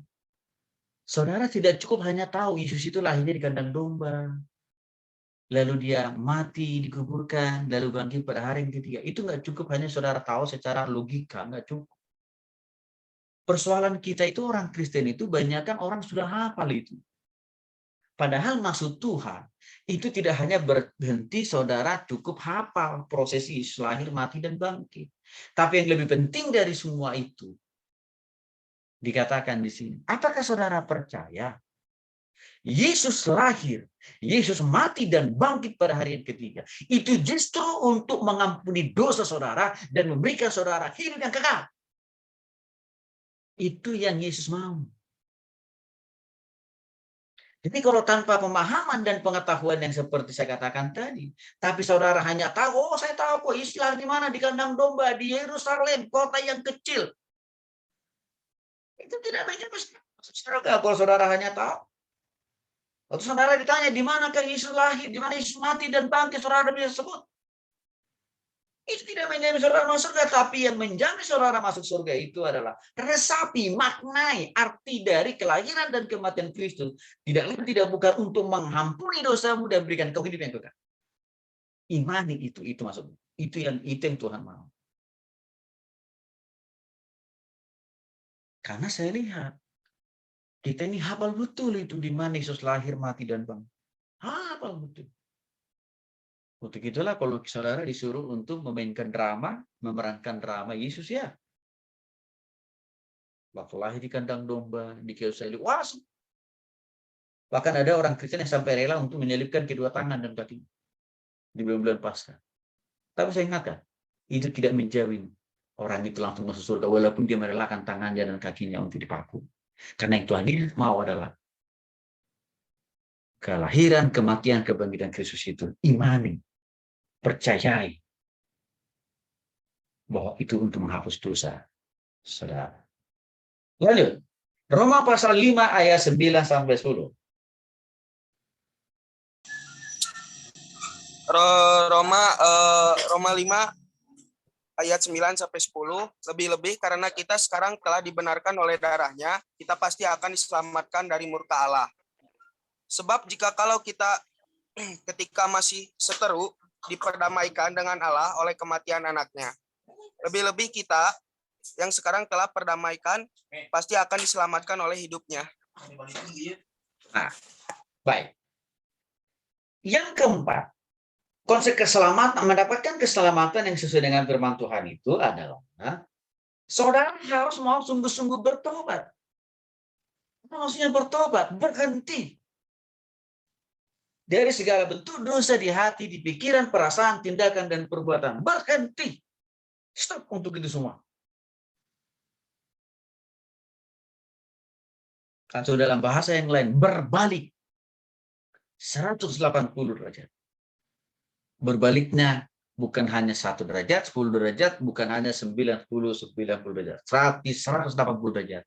Artinya semua dosa yang dulu saudara gendrungi, saudara senangi, saudara nikmati, tinggalkan semua itu. Lalu saudara rasakan hal itu, lalu apa? Buka hatimu. Terima dia sebagai Tuhan dan Juru Selamat secara roh di dalam hati saudara. Inilah yang menjamin saudara masuk surga. Bukan karena melakukan semua hal yang kita bahas tadi. Berbuat baik, amal, cari pengetahuan, setinggi mungkin, menjadi pemeluk agama tertentu. Bukan. Tapi karena saudara sungguh-sungguh bertobat dan menerima Yesus dalam hati saudara secara pribadi. Tanpa melalui cara itu, saudara tidak dapat mendapatkan pengampunan dosa dan hidup yang kekal. Itu saya lakukan 25 tahun yang lalu waktu saya kuliah seperti saudara di S1 saya. Saya sudah katakan kepada saudara, saya termasuk keluarga orang Kristen yang sangat taat. Bahkan saat teduh saya bukan hanya pagi hari, tapi juga malam hari. Tapi saya sadar semua itu rupanya tidak cukup menghapus dosa saya, mengantarkan saya masuk surga. Maka waktu saya diinjili bertobat terima Yesus, wah saya buka hati saya. Lanjut, Roma pasal 10 ayat 9 sampai 10.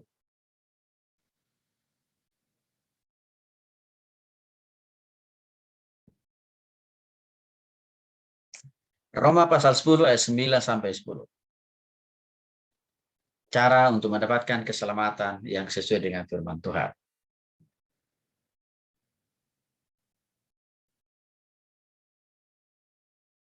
Baik, lanjut. Ini siapa tadi? Saya, Pak. Roma 10 ayat 9 sampai 10, Pak. 10. Roma 10 ayat 9 sampai yang ke-10. Sebab jika kamu mengaku dengan mulutmu bahwa Yesus adalah Tuhan dan percaya dalam hatimu bahwa Allah telah membangkitkan dia dari antara orang mati, maka kamu akan diselamatkan. Karena dengan hati orang percaya dan dibenarkan, dan dengan mulut orang mengaku dan diselamatkan. Nah, baik, perhatiin ini. Cara yang kelima, mendapatkan keselamatan yang benar sesuai firman Tuhan. Yaitu apa? Ambil keputusan untuk bertobat dan menerima Yesus secara pribadi di dalam hati dengan cara berdoa. 9 dikatakan, sebab jika kamu mengaku dengan mulut Berarti artinya apa? Perlu berdoa melalui mulut kan saudara, berkata kepada Tuhan, Tuhan Yesus ampuni saya orang berdosa ini. Kuduskan, sucikan saya. Dan saya percaya Yesus mati dan bangkit untuk mengampuni dosa saya. Itu namanya mengaku dengan mulut. Ya. Bahwa Yesus adalah Tuhan dan percaya dalam hatimu. Nah, coba lihat nih. Kenapa saya katakan perlu menerima Yesus dalam hati? Karena itu dikatakan di sini. Di samping saudara berdoa melalui mulut, tapi juga harus percaya di dalam hati. Artinya apa? Terima Yesus itu secara pribadi dalam hatimu. Itu maksudnya sih. Oke.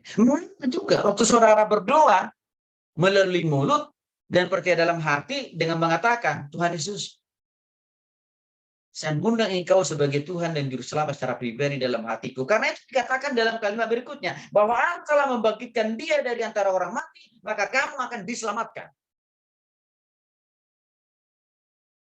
Itulah arti makna dari waktu saudara berkata, Tuhan Yesus, saya membuka hatiku, saya mengundang Engkau sebagai Tuhan dan Juru Selamat secara pribadi dalam hati. Itu arti ayat. 10 katakan, karena dengan hati orang percaya dan dibenarkan.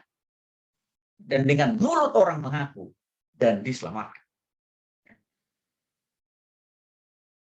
Coba, nih. Jadi, pertobatan keputusan saudara untuk bertobat dengan secara pribadi itu dengan berkata, Tuhan Yesus ampuni aku orang berdosa ini.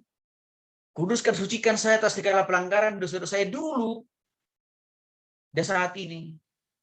Dan saya percaya Yesus mati di kayu salib untuk mengampuni dosa dan kesalahan-kesalahan saya. Dan begitu saya membuka hatiku menerima Engkau sebagai Tuhan dan Juru Selamat secara pribadi. Itu arti dari Roma pasal 10 ayat 9 sampai 10. Itulah yang menjamin saudara masuk surga. Bukan karena amal saudara atau perbuatan baik saudara. Bukan karena banyaknya uang saudara. Bukan karena banyaknya pengetahuan saudara. Bukan karena hebatnya saudara dengan apa yang saudara dapatkan dari dunia ini. Bukan. Dan jangan lupa, bukan juga karena saudara memilih keputusan untuk menjadi penganut agama Protestan atau Katolik. Bukan. Tetapi karena engkau mengaku di dalam mulutmu dengan berdoa, Tuhan Yesus ampuni aku orang berdosa.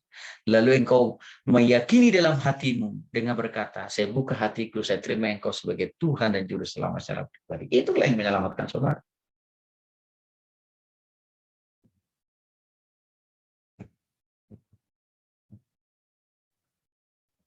Ini penting.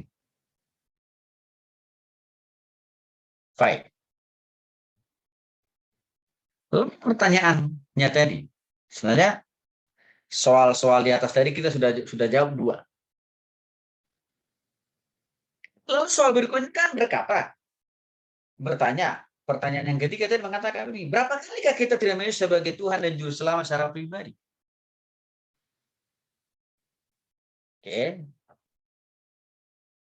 Baik. Siapkan lagi Alkitab saudara.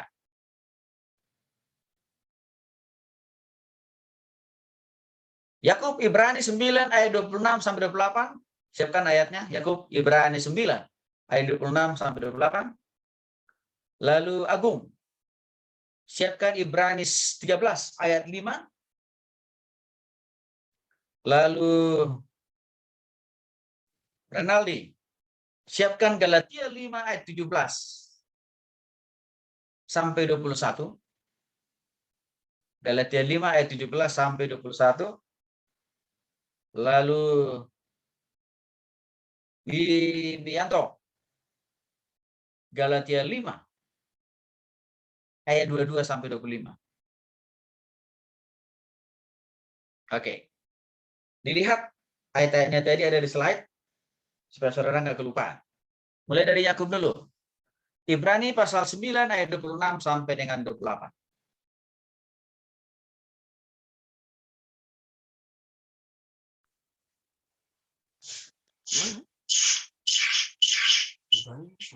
Ibrani 9 ayat 26 sampai 28. Langsung Yakub. Bentar Pak, masih cari.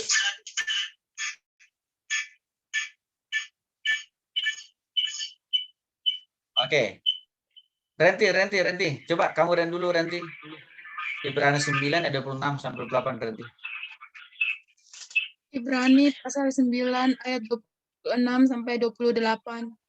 Sebab jika demikian, ia harus berulang-ulang menderita sejak dunia ini dijadikan. Tetapi sekarang ia hanya satu kali saja menyatakan dirinya pada zaman akhir untuk menghapuskan dosa oleh korbannya. Dan sama seperti manusia ditetapkan untuk mati hanya satu kali saja, dan sesudah itu dihakimi, demikian pula Kristus hanya satu kali saja mengorbankan dirinya untuk menanggung dosa banyak orang. Sesudah itu ia menyatakan dirinya sekali lagi tanpa menanggung dosa untuk menganugerahkan keselamatan kepada mereka yang menantikan Dia. Oke. Nah, saudara, berapa kalikah kalau ada pertanyaan, berapa kalikah kita menerima Yesus sebagai Tuhan dan Juru Selamat secara pribadi? Kalau itu pertanyaannya ya, berapa kalikah kita menerima Yesus sebagai Tuhan dan Juru Selamat secara pribadi dalam hati kita? Ibrani pasal 9 khususnya 28 jelas dikatakan. Demikian pula Kristus hanya satu kali saja mengorbankan dirinya untuk menanggung dosa banyak orang. Artinya apa? Yesus itu cuma satu kali dia lahir ke dunia ini, dan juga cuma satu kali dia mati di kayu salib, dan cuma satu kali juga dia bangkit dari kubur lalu naik ke surga. Itu cuma satu kali. Artinya apa? Kita bertobat, kita percaya Yesus lahir, mati, dan bangkit yang satu kali itu.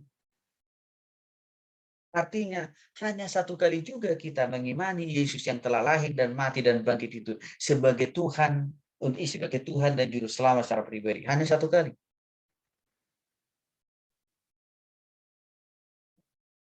Jadi dalam konteks, ini penting ya, menerima Yesus sebagai Tuhan dan Juru Selamat secara pribadi. Dalam konteks pertama kali saudara mengundang Yesus, hanya satu kali.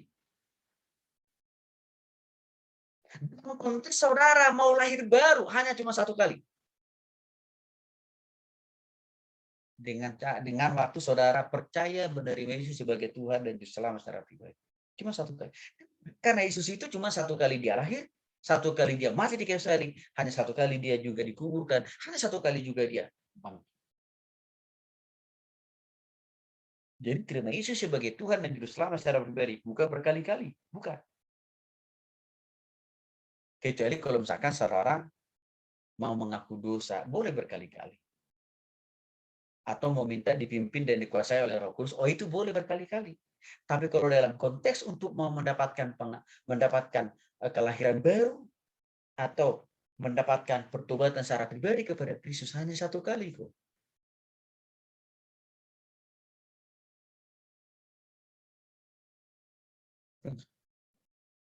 Sesungguhnya Yesus dikatakan di dalam ayat 28.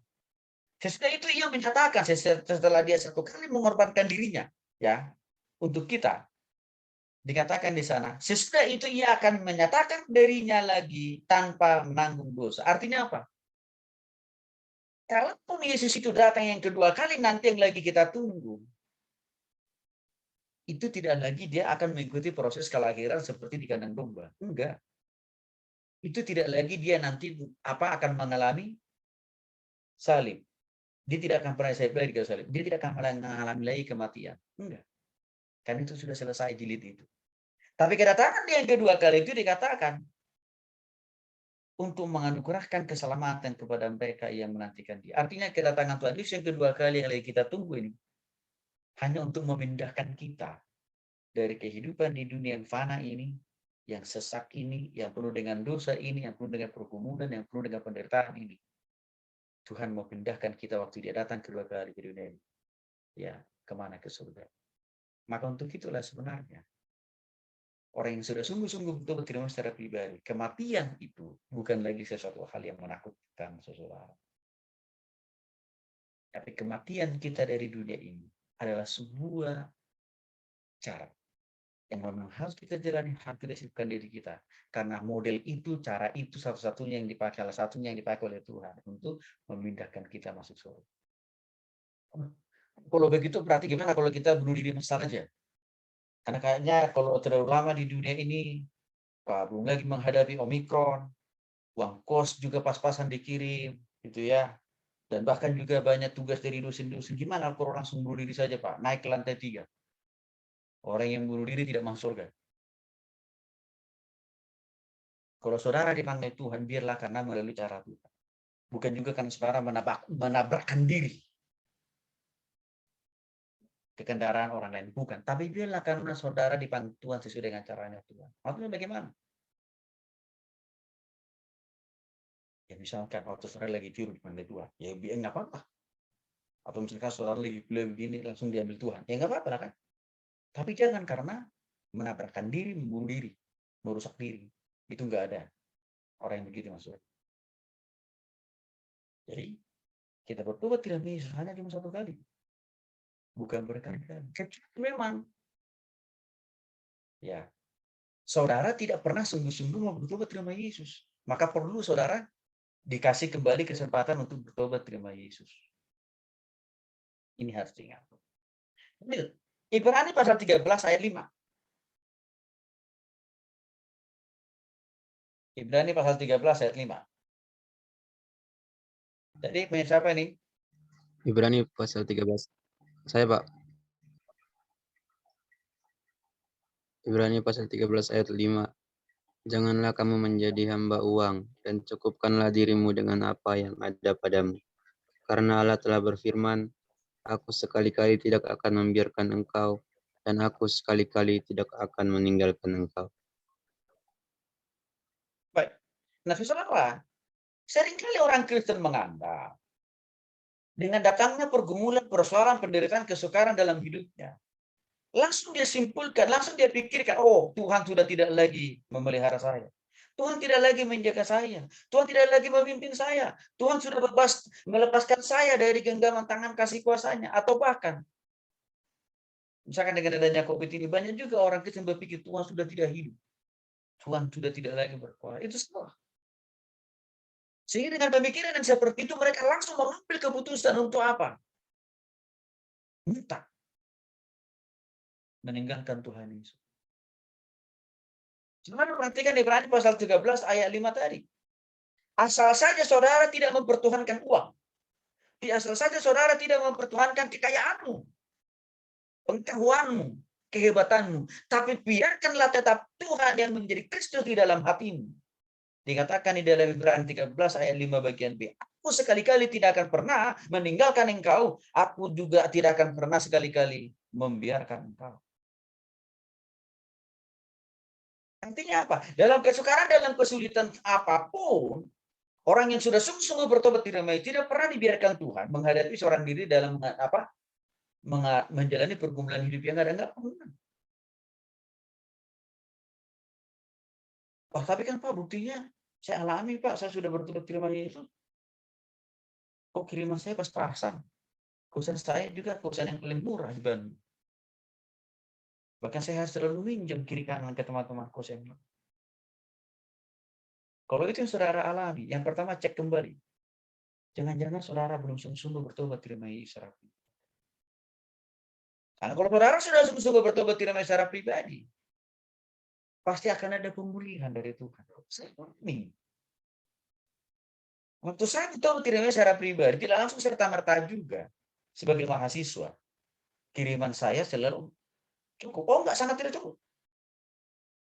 Kiriman saya setiap bulan hanya cuma untuk makan, Boy. Untuk makan. Minum. Ya, itu cuma 50.000. Apakah itu cukup? Oh, kurang banget. Karena 50.000 itu, mana cukup itu? Makan 3 kali sehari. Terus apa lagi? Uang persembahan tiap minggu, persembahan itu saya 2 kali. Karena ada ibadah Jumatan, PMK. Dan juga ada ibadah minggu. Apalagi? Untuk fotokopi, beli buku, kurang Pak. Bahkan saya katakan, saya sering kali makan tidak makan. Akhirnya saya harus puasa. Itu dalam posisi saya sudah bertobat terima Yesus. Apakah saya langsung menganggap Tuhan sudah hilang, lenyap, dan mati? Oh, enggak. Tapi saya melihat tetap Tuhan ada pertolongan Tuhan. Di masa-masa suka, di masa-masa sulit. Hasilnya apa? Penyakit mahasiswa tidak pernah saya alami. Walaupun saya sering makan dan makan karena tidak punya uang. Saudara tahu ada 2 penyakit mahasiswa. Yang pertama, yang kedua tipes. Saya nggak pernah alami itu. Saya sering makan, sering kali saya tidak makan, saudara. Artinya apa? Tuhan jagai kesehatan saya, walaupun saya sering berpuasa karena tidak punya uang. Bisa saudara? Artinya apa? Kalau saudara sudah sungguh-sungguh bertobat, ada kesukaran, ada kesulitan, tidak secara itu tidak berarti Tuhan sedang meninggalkanmu, enggak. Tapi Tuhan sedang mau menguji kualitas iman dan pengharapanmu. Engkau masih setia enggak percaya kepada Dia? Engkau masih setia enggak mengasihi Dia? Dalam keadaan yang sulit seperti saya alami, saudara, saya makin kencang berdoanya tiap hari. Makin sungguh-sungguh berserah total kepada Tuhan. Maka Tuhan tolong semuanya menjadi baik. Jadi, jangan mudah mengklaim Tuhan sudah tiada, Tuhan sudah hilang. Kalau waktu saudara menghadapi kemudian enggak, tapi lihat itu sedang diuji oleh Tuhan iman saudara. Sama-sama pandemi yang sudah berjalan 2,5 tahun ini. Kenapa ini juga terjadi di dalam kehidupan kita orang-orang percaya? Sama juga. Karena Tuhan masih terus mau menyempurnakan hidup dan keberimanan saudara kepada Tuhan. Jadi sekali lagi, orang yang langsung murtad meninggalkan Kristus hanya karena kesulitan kesehatan ekonomi, itu tandanya orang itu belum sungguh-sungguh bertobat itu. Tapi orang yang sudah sungguh-sungguh bertobat tidak mengenal Yesus, sesulit apapun, sesukar apapun, dia tetap yakin bahwa pertolongan dari Tuhan selalu ada buat dia dari waktu ke waktu. Karena kenapa? Kita punya Roh Kudus. Ya, jadi setelah kita bertobat tidak bisa secara pribadi dalam hati satu kali untuk selama-lamanya, maka hal yang kedua adalah harus setia mengasihi dan percaya Tuhan dalam setiap kesukaran dan kesulitan. Yang ketiga, Galatia pasal 5 ayat 17 sampai 21. Bagian siapa ini lanjut? Galatia pasal 5 ayat 17 sampai 21.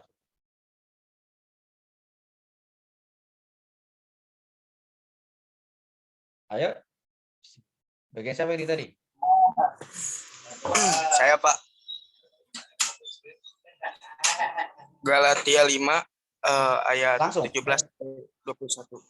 Sebab keinginan daging berlawanan dengan keinginan roh, dan keinginan roh berlawanan dengan keinginan daging. Karena keduanya bertentangan, sehingga kamu setiap kali tidak melakukan apa yang kamu kehendaki.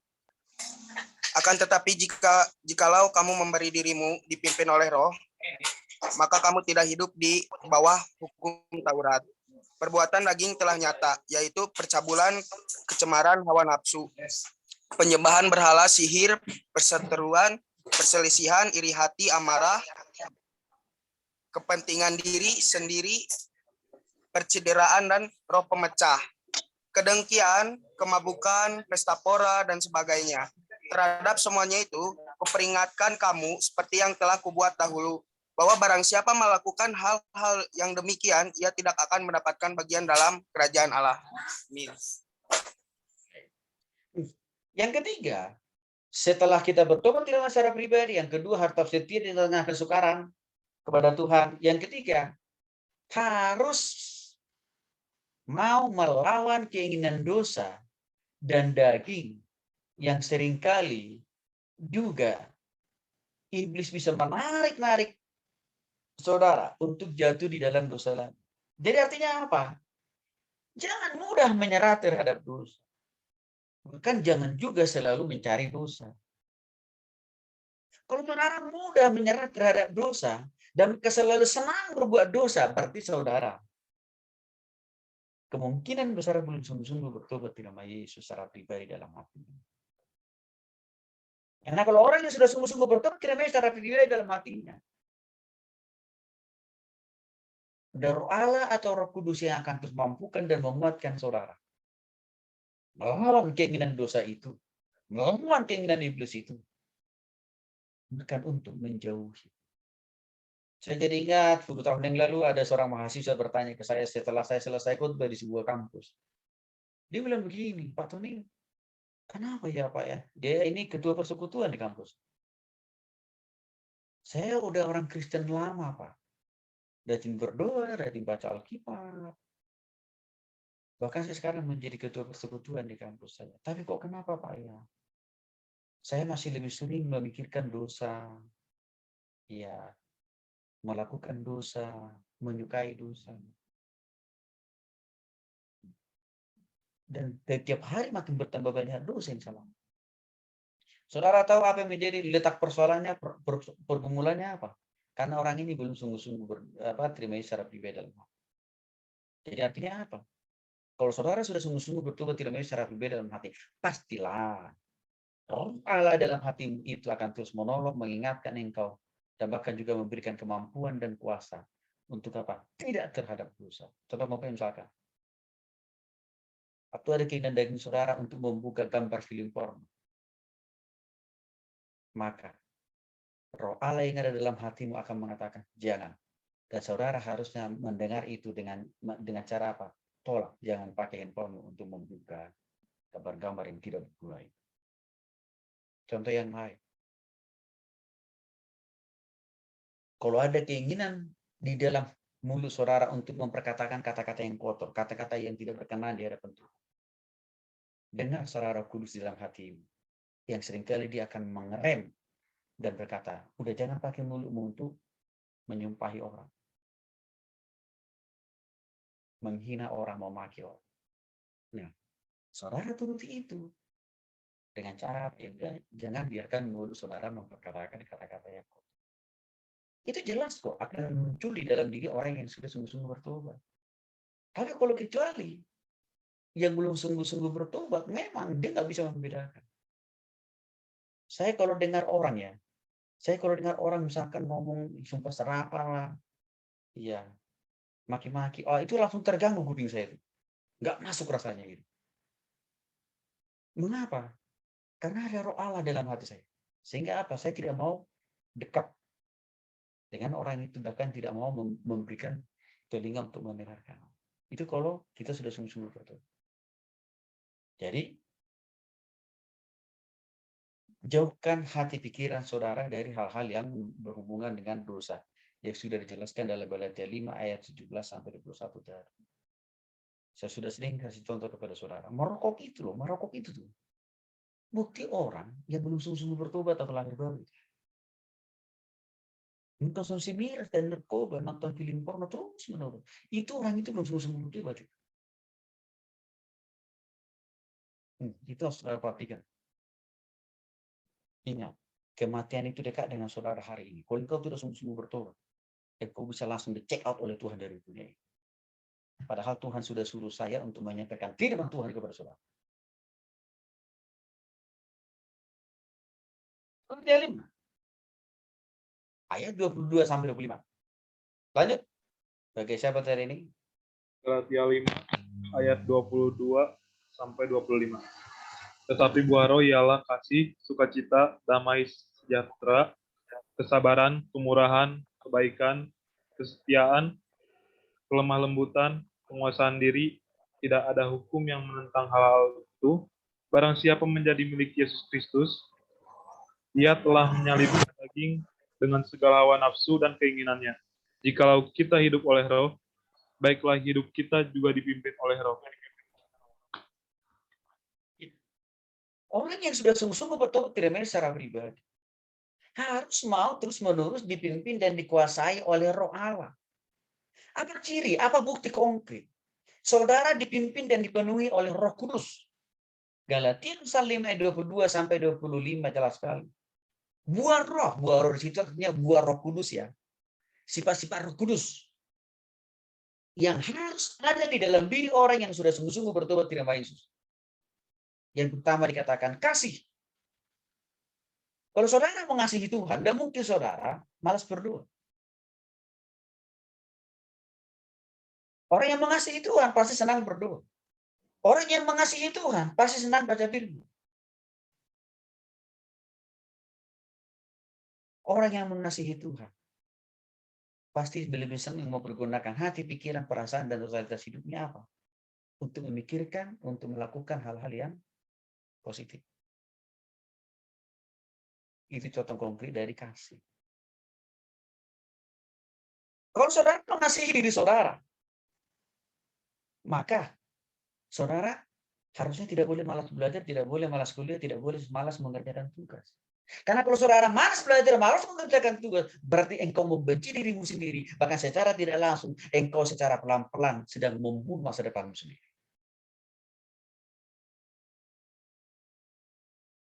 Kalau saudara mengasihi orang tuamu, harusnya engkau pergunakan uang kirim tiap bulan itu, uang kuliahmu itu, untuk apa? Belajar, belajar, belajar, dan belajar. Bukan saudara salah gunakan untuk membeli rokok lah, narkoba lah, miras lah. Itu berarti saudara tidak mengasihi orang tua. Karena kenapa? Karena orang itu saudara. Bagi siang malam, mereka harus putar otak di kampung. Bagaimana supaya mereka bisa dapat uang untuk mengirimkan kepada saudara tiap bulan dan tiap semester. Coba pikirkan itu ya. Pikirkan matang-matang itu. Bahkan mereka pinjam dari saudara, tetangga, kiri kanan. Hanya supaya ada yang mereka bisa kirim tiap bulan kepada saudara. Hanya supaya ada yang mereka bisa kirim tiap semester uang kuliah saudara. Tapi saudara tidak mempergunakannya dengan belajar dan kuliah. Itu namanya engkau tidak mengasihi dirimu sendiri, tidak mengasihi orang tua.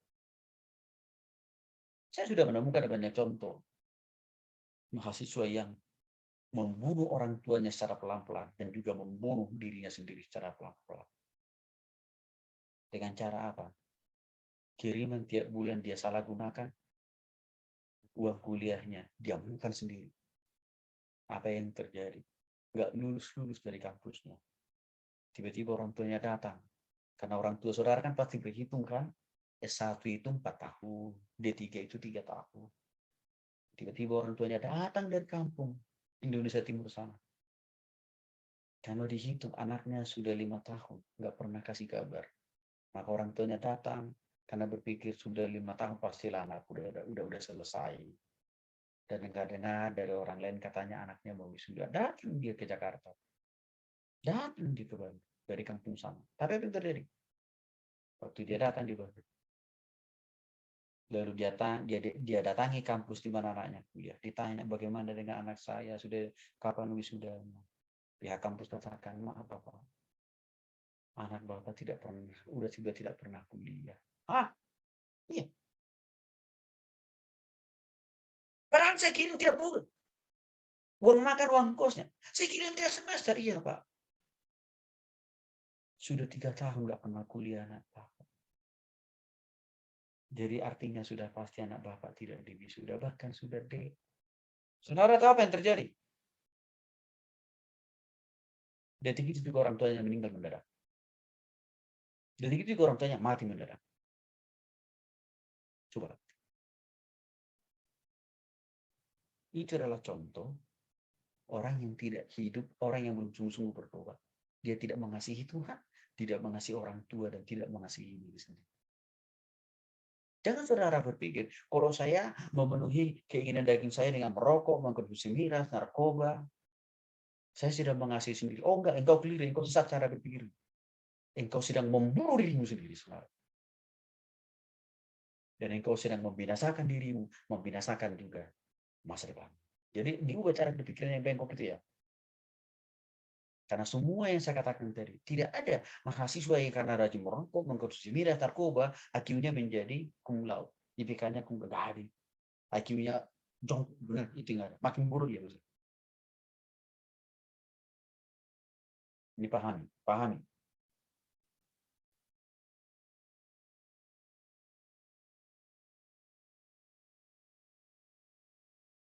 Inilah caranya supaya saudara mendapatkan pengampunan dosa dan hidup yang kekal. Kita agak lebih cepat, kan saya mau tuntaskan dulu bagian materi. Oke. Banyak keselamatan yang telah diberikan oleh Allah kepada kita orang percaya setelah sungguh-sungguh bertobat ya, bukan hanya karena saudara sudah menjadi penganut agama Protestan, bukan, sungguh-sungguh bertobat. Saya tidak lagi bicara masalah agama Protestan atau Katolik, enggak. Udah jauh dari situ kita. Setelah saudara sungguh-sungguh bertobat tidak mau secara pribadi, apakah keselamatan saudara bisa hilang lenyap? Oke. Yang pertama saya mengingatkan dulu. Dalam 1 Yohanes 4 ayat 4 dikatakan, waktu saudara sungguh-sungguh bertobat tidak mau secara pribadi, saudara tidak bisa lagi dikuasai oleh roh iblis. Saudara tidak lagi bisa dikuasai oleh roh setan. Karena kenapa? Ada roh Allah di dalam dirimu, yaitu Roh Kudus. Maka saudara juga sudah tidak bisa lagi kerasukan setan. Baik yang mengklaim setan itu misalkan roh kakek nenek moyang opung saudara. Saudara tidak bisa mengalami itu. Karena roh Allah ada dalam diri saudara. Roh Allah saudara masih pernah dan bisa mengalami, masih bisa dikuasai oleh setan, artinya kesurupan, itu tandanya orang itu belum sungguh-sungguh bertobat. Saya jumpai ada banyak orang yang beragama Kristen melayani, WL, singa, kerasukan. Agamanya udah pastilah sama seperti agama saudara. Suka. Karena kenapa? Karena orang itu belum sungguh-sungguh bertobat kepada Yesus. 10 tahun yang lalu saya melayani 50 orang mahasiswa baru yang kuliah di Bandung. Mereka baru minggu pertama datang di kampus itu, 50 orang kesurupan. Dan mereka itu beragama sama seperti saudara, ada yang Katolik, ada yang Protestan. Kesurupan semua. Di malam yang sama. Saya tanya, apakah mereka sudah di mana? Oh, udah dibaptis semua. Udah ikut sini. Melayani udah di gereja mereka dulu waktu di kampus. Tapi kerasukan. Kenapa? Karena mereka semuanya belum sungguh-sungguh bertobat kepada Yesus. Atau lahir baru. Saya mau katakan kepada saudara, kalau saudara tidak sungguh-sungguh bertobat kepada Yesus secara pribadi, saudara akan berpotensi kerasukan roh nenek moyang saudara atau kerasukan setan. Ya 50 orang masih baru saya katakan tadi itu, mereka kerasukannya itu ada 2 jenis. Satu, itu memang setan. Setan yang ada dari kampung mereka bawa, ngikutin mereka sampai ke Bandung. Ya, itu mereka ada yang kerasukan karena setan yang dari kampung mereka itu ngikutin mereka ke Bandung. Yang kedua, mereka kerasukan setan oleh setan yang ada di sekitar Bandung waktu itu. Yang ketiga, mereka kerasukan oleh roh nenek moyang mereka.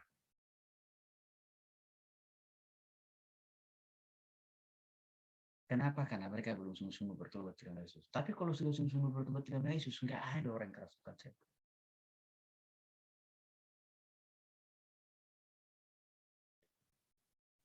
Ya, baca dulu ayatnya. Wiboyanto. 1 Yohanes 4 ayat 4, kita agak cepat ya. Lalu Julia. Yohanes 10 ayat 27 sampai 29. Daniel Roma 8 ayat 37 sampai 39. Dilihat di slide ya. Matius Yohanes 17 ayat 12. Mulai dari yang pertama dulu tadi. 1 Lihat Yohanes ayat-ayatnya ya dari slide. Oke, langsung. 1 Yohanes 4 ayat 4. Kamu berasal dari Allah, anak-anakku, dan kamu telah mengalahkan nabi-nabi palsu itu. Sebab roh yang ada dalam kamu lebih besar daripada roh yang ada di dalam dunia. Oke, lihat ya. Roh kudus yang ada di hatimu lebih besar dari roh apapun yang ada di dunia. Roh apapun yang ada di dunia siapa? Roh kegelapan, roh iblis, roh setan, roh nenek moyang. Itu bisa dikalahkan oleh roh Allah yang telah ada dalam dirimu. Waktu yang kau sungguh-sungguh bertobat tidak secara pribadi di dalam hati. Harus paham itu. Itu maksudnya. Orang yang sudah sungguh-sungguh bertobat tidak akan bisa dikuasai oleh setan. Termasuk juga dikuasai oleh roh nenek moyang saudara.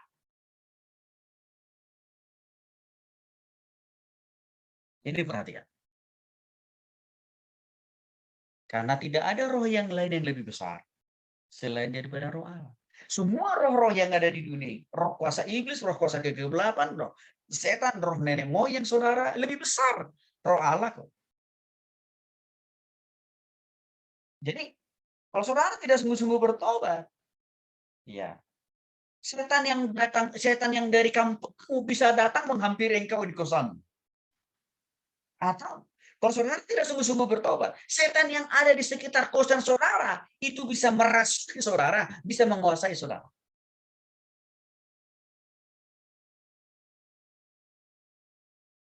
Perhatikan. Contoh lain misalkan, saudara kalau masih takut dengan misalkan kegelapan, padahal kamar sendiri, toilet juga di dalam, tapi saudara takut dengan gelap. Akibat ketakutan itu sampai saudara apa?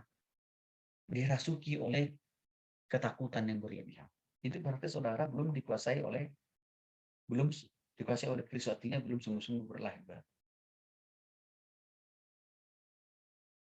Lanjut. Yohanes 10 ayat 27 sampai 29. Yohanes 10 ayat 27 sampai 29. Domba-dombaku mendengarkan suaraku, dan aku mengenal mereka, dan mereka mengikut aku. Dan aku memberikan hidup yang kekal kepada mereka, dan mereka pasti tidak akan binasa sampai selama-lamanya. Dan seorang pun tidak akan merebut mereka dari tanganku. Bapakku yang memberikan mereka kepadaku lebih besar dari siapapun, dan seorang pun tidak dapat merebut mereka dari tangan Bapa. Yohanes 10 ayat 27 sampai 29 sangat jelas sekali dikatakan di sana. Orang yang sudah sungguh-sungguh bertobat tidak secara pribadi, saudara menjadi milik Allah, kepunyaan Allah, dan dikuasai oleh Roh Allah, yaitu Roh Kudus. Maka dengan demikian, apapun yang terjadi dalam kehidupan saudara selama saudara di dunia ini, termasuk misalkan meninggal karena COVID, karena Omikron, rohmu dijamin oleh Tuhan tetap ada di surga, alias artinya keselamatanmu tidak hilang. Tapi dengan catatan ya, saudara sudah sungguh-sungguh bertobat terima Yesus. Kecuali kalau saudara belum sungguh-sungguh bertobat terima Yesus.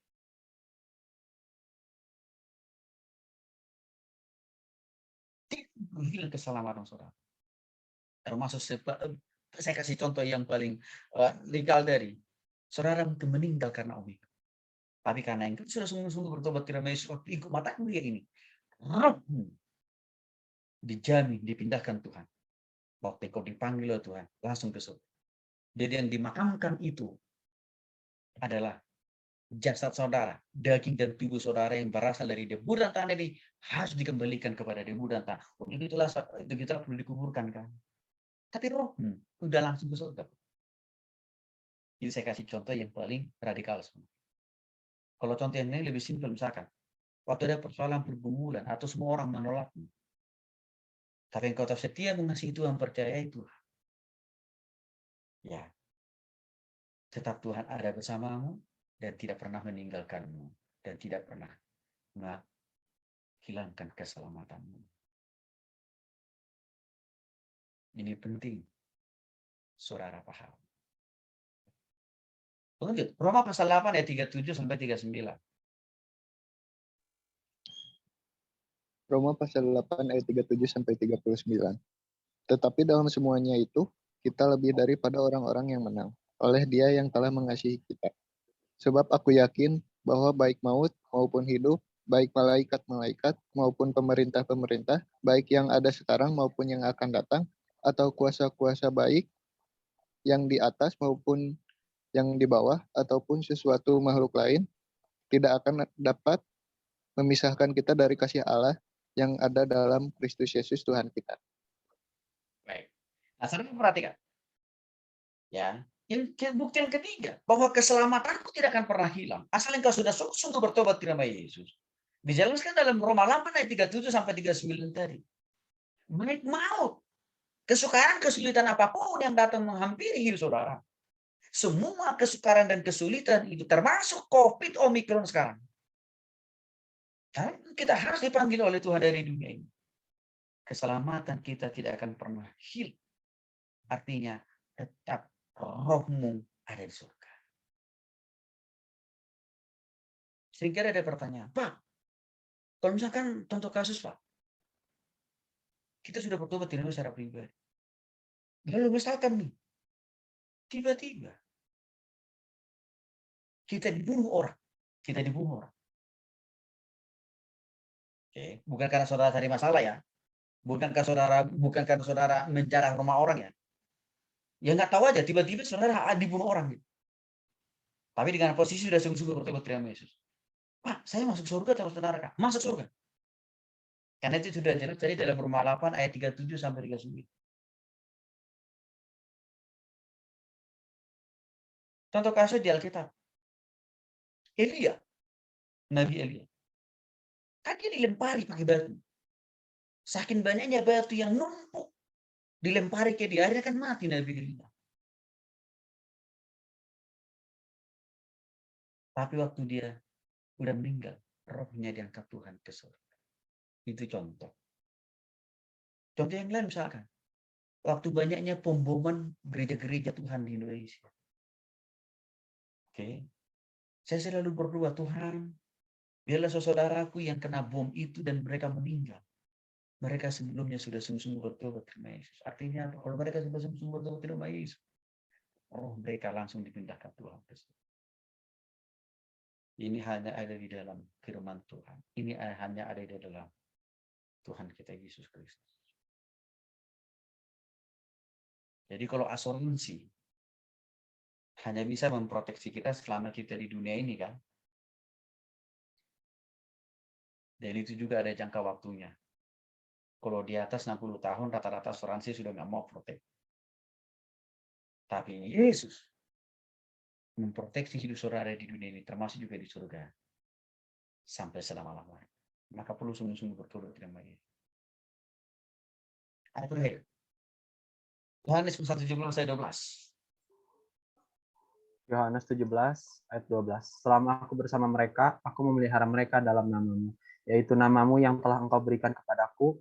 Aku telah menjaga mereka dan tidak ada seorang pun dari mereka yang binasa selain daripada dia yang telah ditentukan untuk binasa.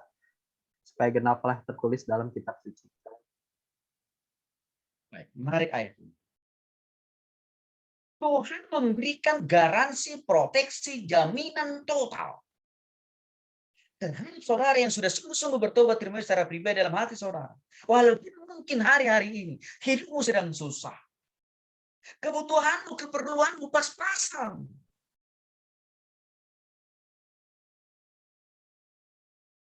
Dan menjalani hidup ini. Tuhan tetap ada di dalam hidupmu. Tuhan tetap mengasihimu. Tuhan pasti akan menolongmu.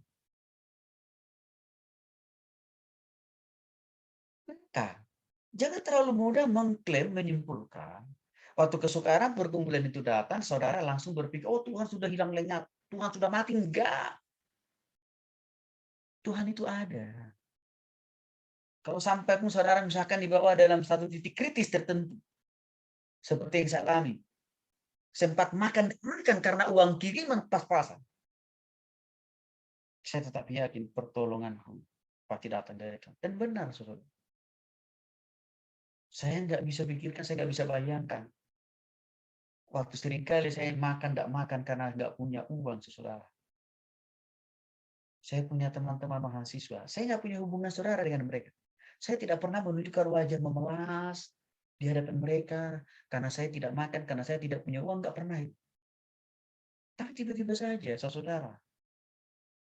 Iya, mereka yang rumahnya, mereka yang tinggal dengan orang tua. Mereka masak dari rumah dan mereka antar ke kosan saya. Saya nggak pernah minta. Saya nggak pernah nulis. Mereka antar ke kosan saya. Tom, saya ada berkat. Nanti kamu makan ya gitu. Dan itu bukan hanya 1-2 kali, berkali-kali. Saudara, ada teman-teman saya mahasiswa. Ya, nggak pernah saya minjam mau menunjukkan wajah tidak punya uang gitu ya. Tiba-tiba dia bilang, Tom, saya boleh ya memberkatimu ya. Tiba-tiba dia masukin uang ya di kantong saya. Bahkan kalau saya tolak, mereka bilang, nggak boleh, ini berkat Tuhan. Saya hanya menyalurkan apa yang sudah Tuhan perintahkan untuk saya lakukan, kata mereka. Bahkan di sisi lain, saudara, mereka seringkali juga Bukan hanya kasih makanan, bukan hanya kasih uang. Kadang-kadang diam-diam mereka bayarin saya. Jadi, kalau Tuhan izinkan kita dalam satu titik kritis sekalipun, itu tidak berarti Tuhan meninggalkan saudara, enggak. Menguji imanmu. Apakah tetap engkau mau berdoa kepadanya, beriman kepadanya? Itu yang saya lakukan waktu saya di masa-masa sukar itu. Maka Tuhan mencetakkan hati dan pikiran teman-teman saya mahasiswa yang lain yang tidak pasti. Tuhan suruh mereka, masa di rumahmu untuk Tony, antar nanti ke kosannya. Gitu. Ini perlu saudara pahami. Mahasiswa itu perlu hidup beriman. Apakah nanti kalau saudara udah sarjana, lalu kerja, lalu jadi pengusaha, tidak perlu lagi hidup beriman? Salah. Saya memuridkan dan melayani para pengusaha setiap minggu. Saya punya 2 kelas khusus untuk para pengusaha tiap minggu. Mereka juga bergumul dengan begitu berat. Maka saya katakan kepada mereka, ayo Bapak Ibu, walaupun Bapak Ibu pengusaha, Tuhan mau juga Bapak Ibu tetap harus percaya kepada kasih kuasa Tuhan. Sehingga tadinya usahanya udah terpuruk tuh, udah jatuh ke titik nol. Tuhan pulihkan pelan-pelan. Karena mereka mau menerima Yesus sebagai Tuhan dan Juru Selamat saat itu. Apa mau saya katakan di sini? Bukan hanya mahasiswa yang butuh Tuhan, tapi orang kaya raya atau orang usaha juga harus butuh Tuhan.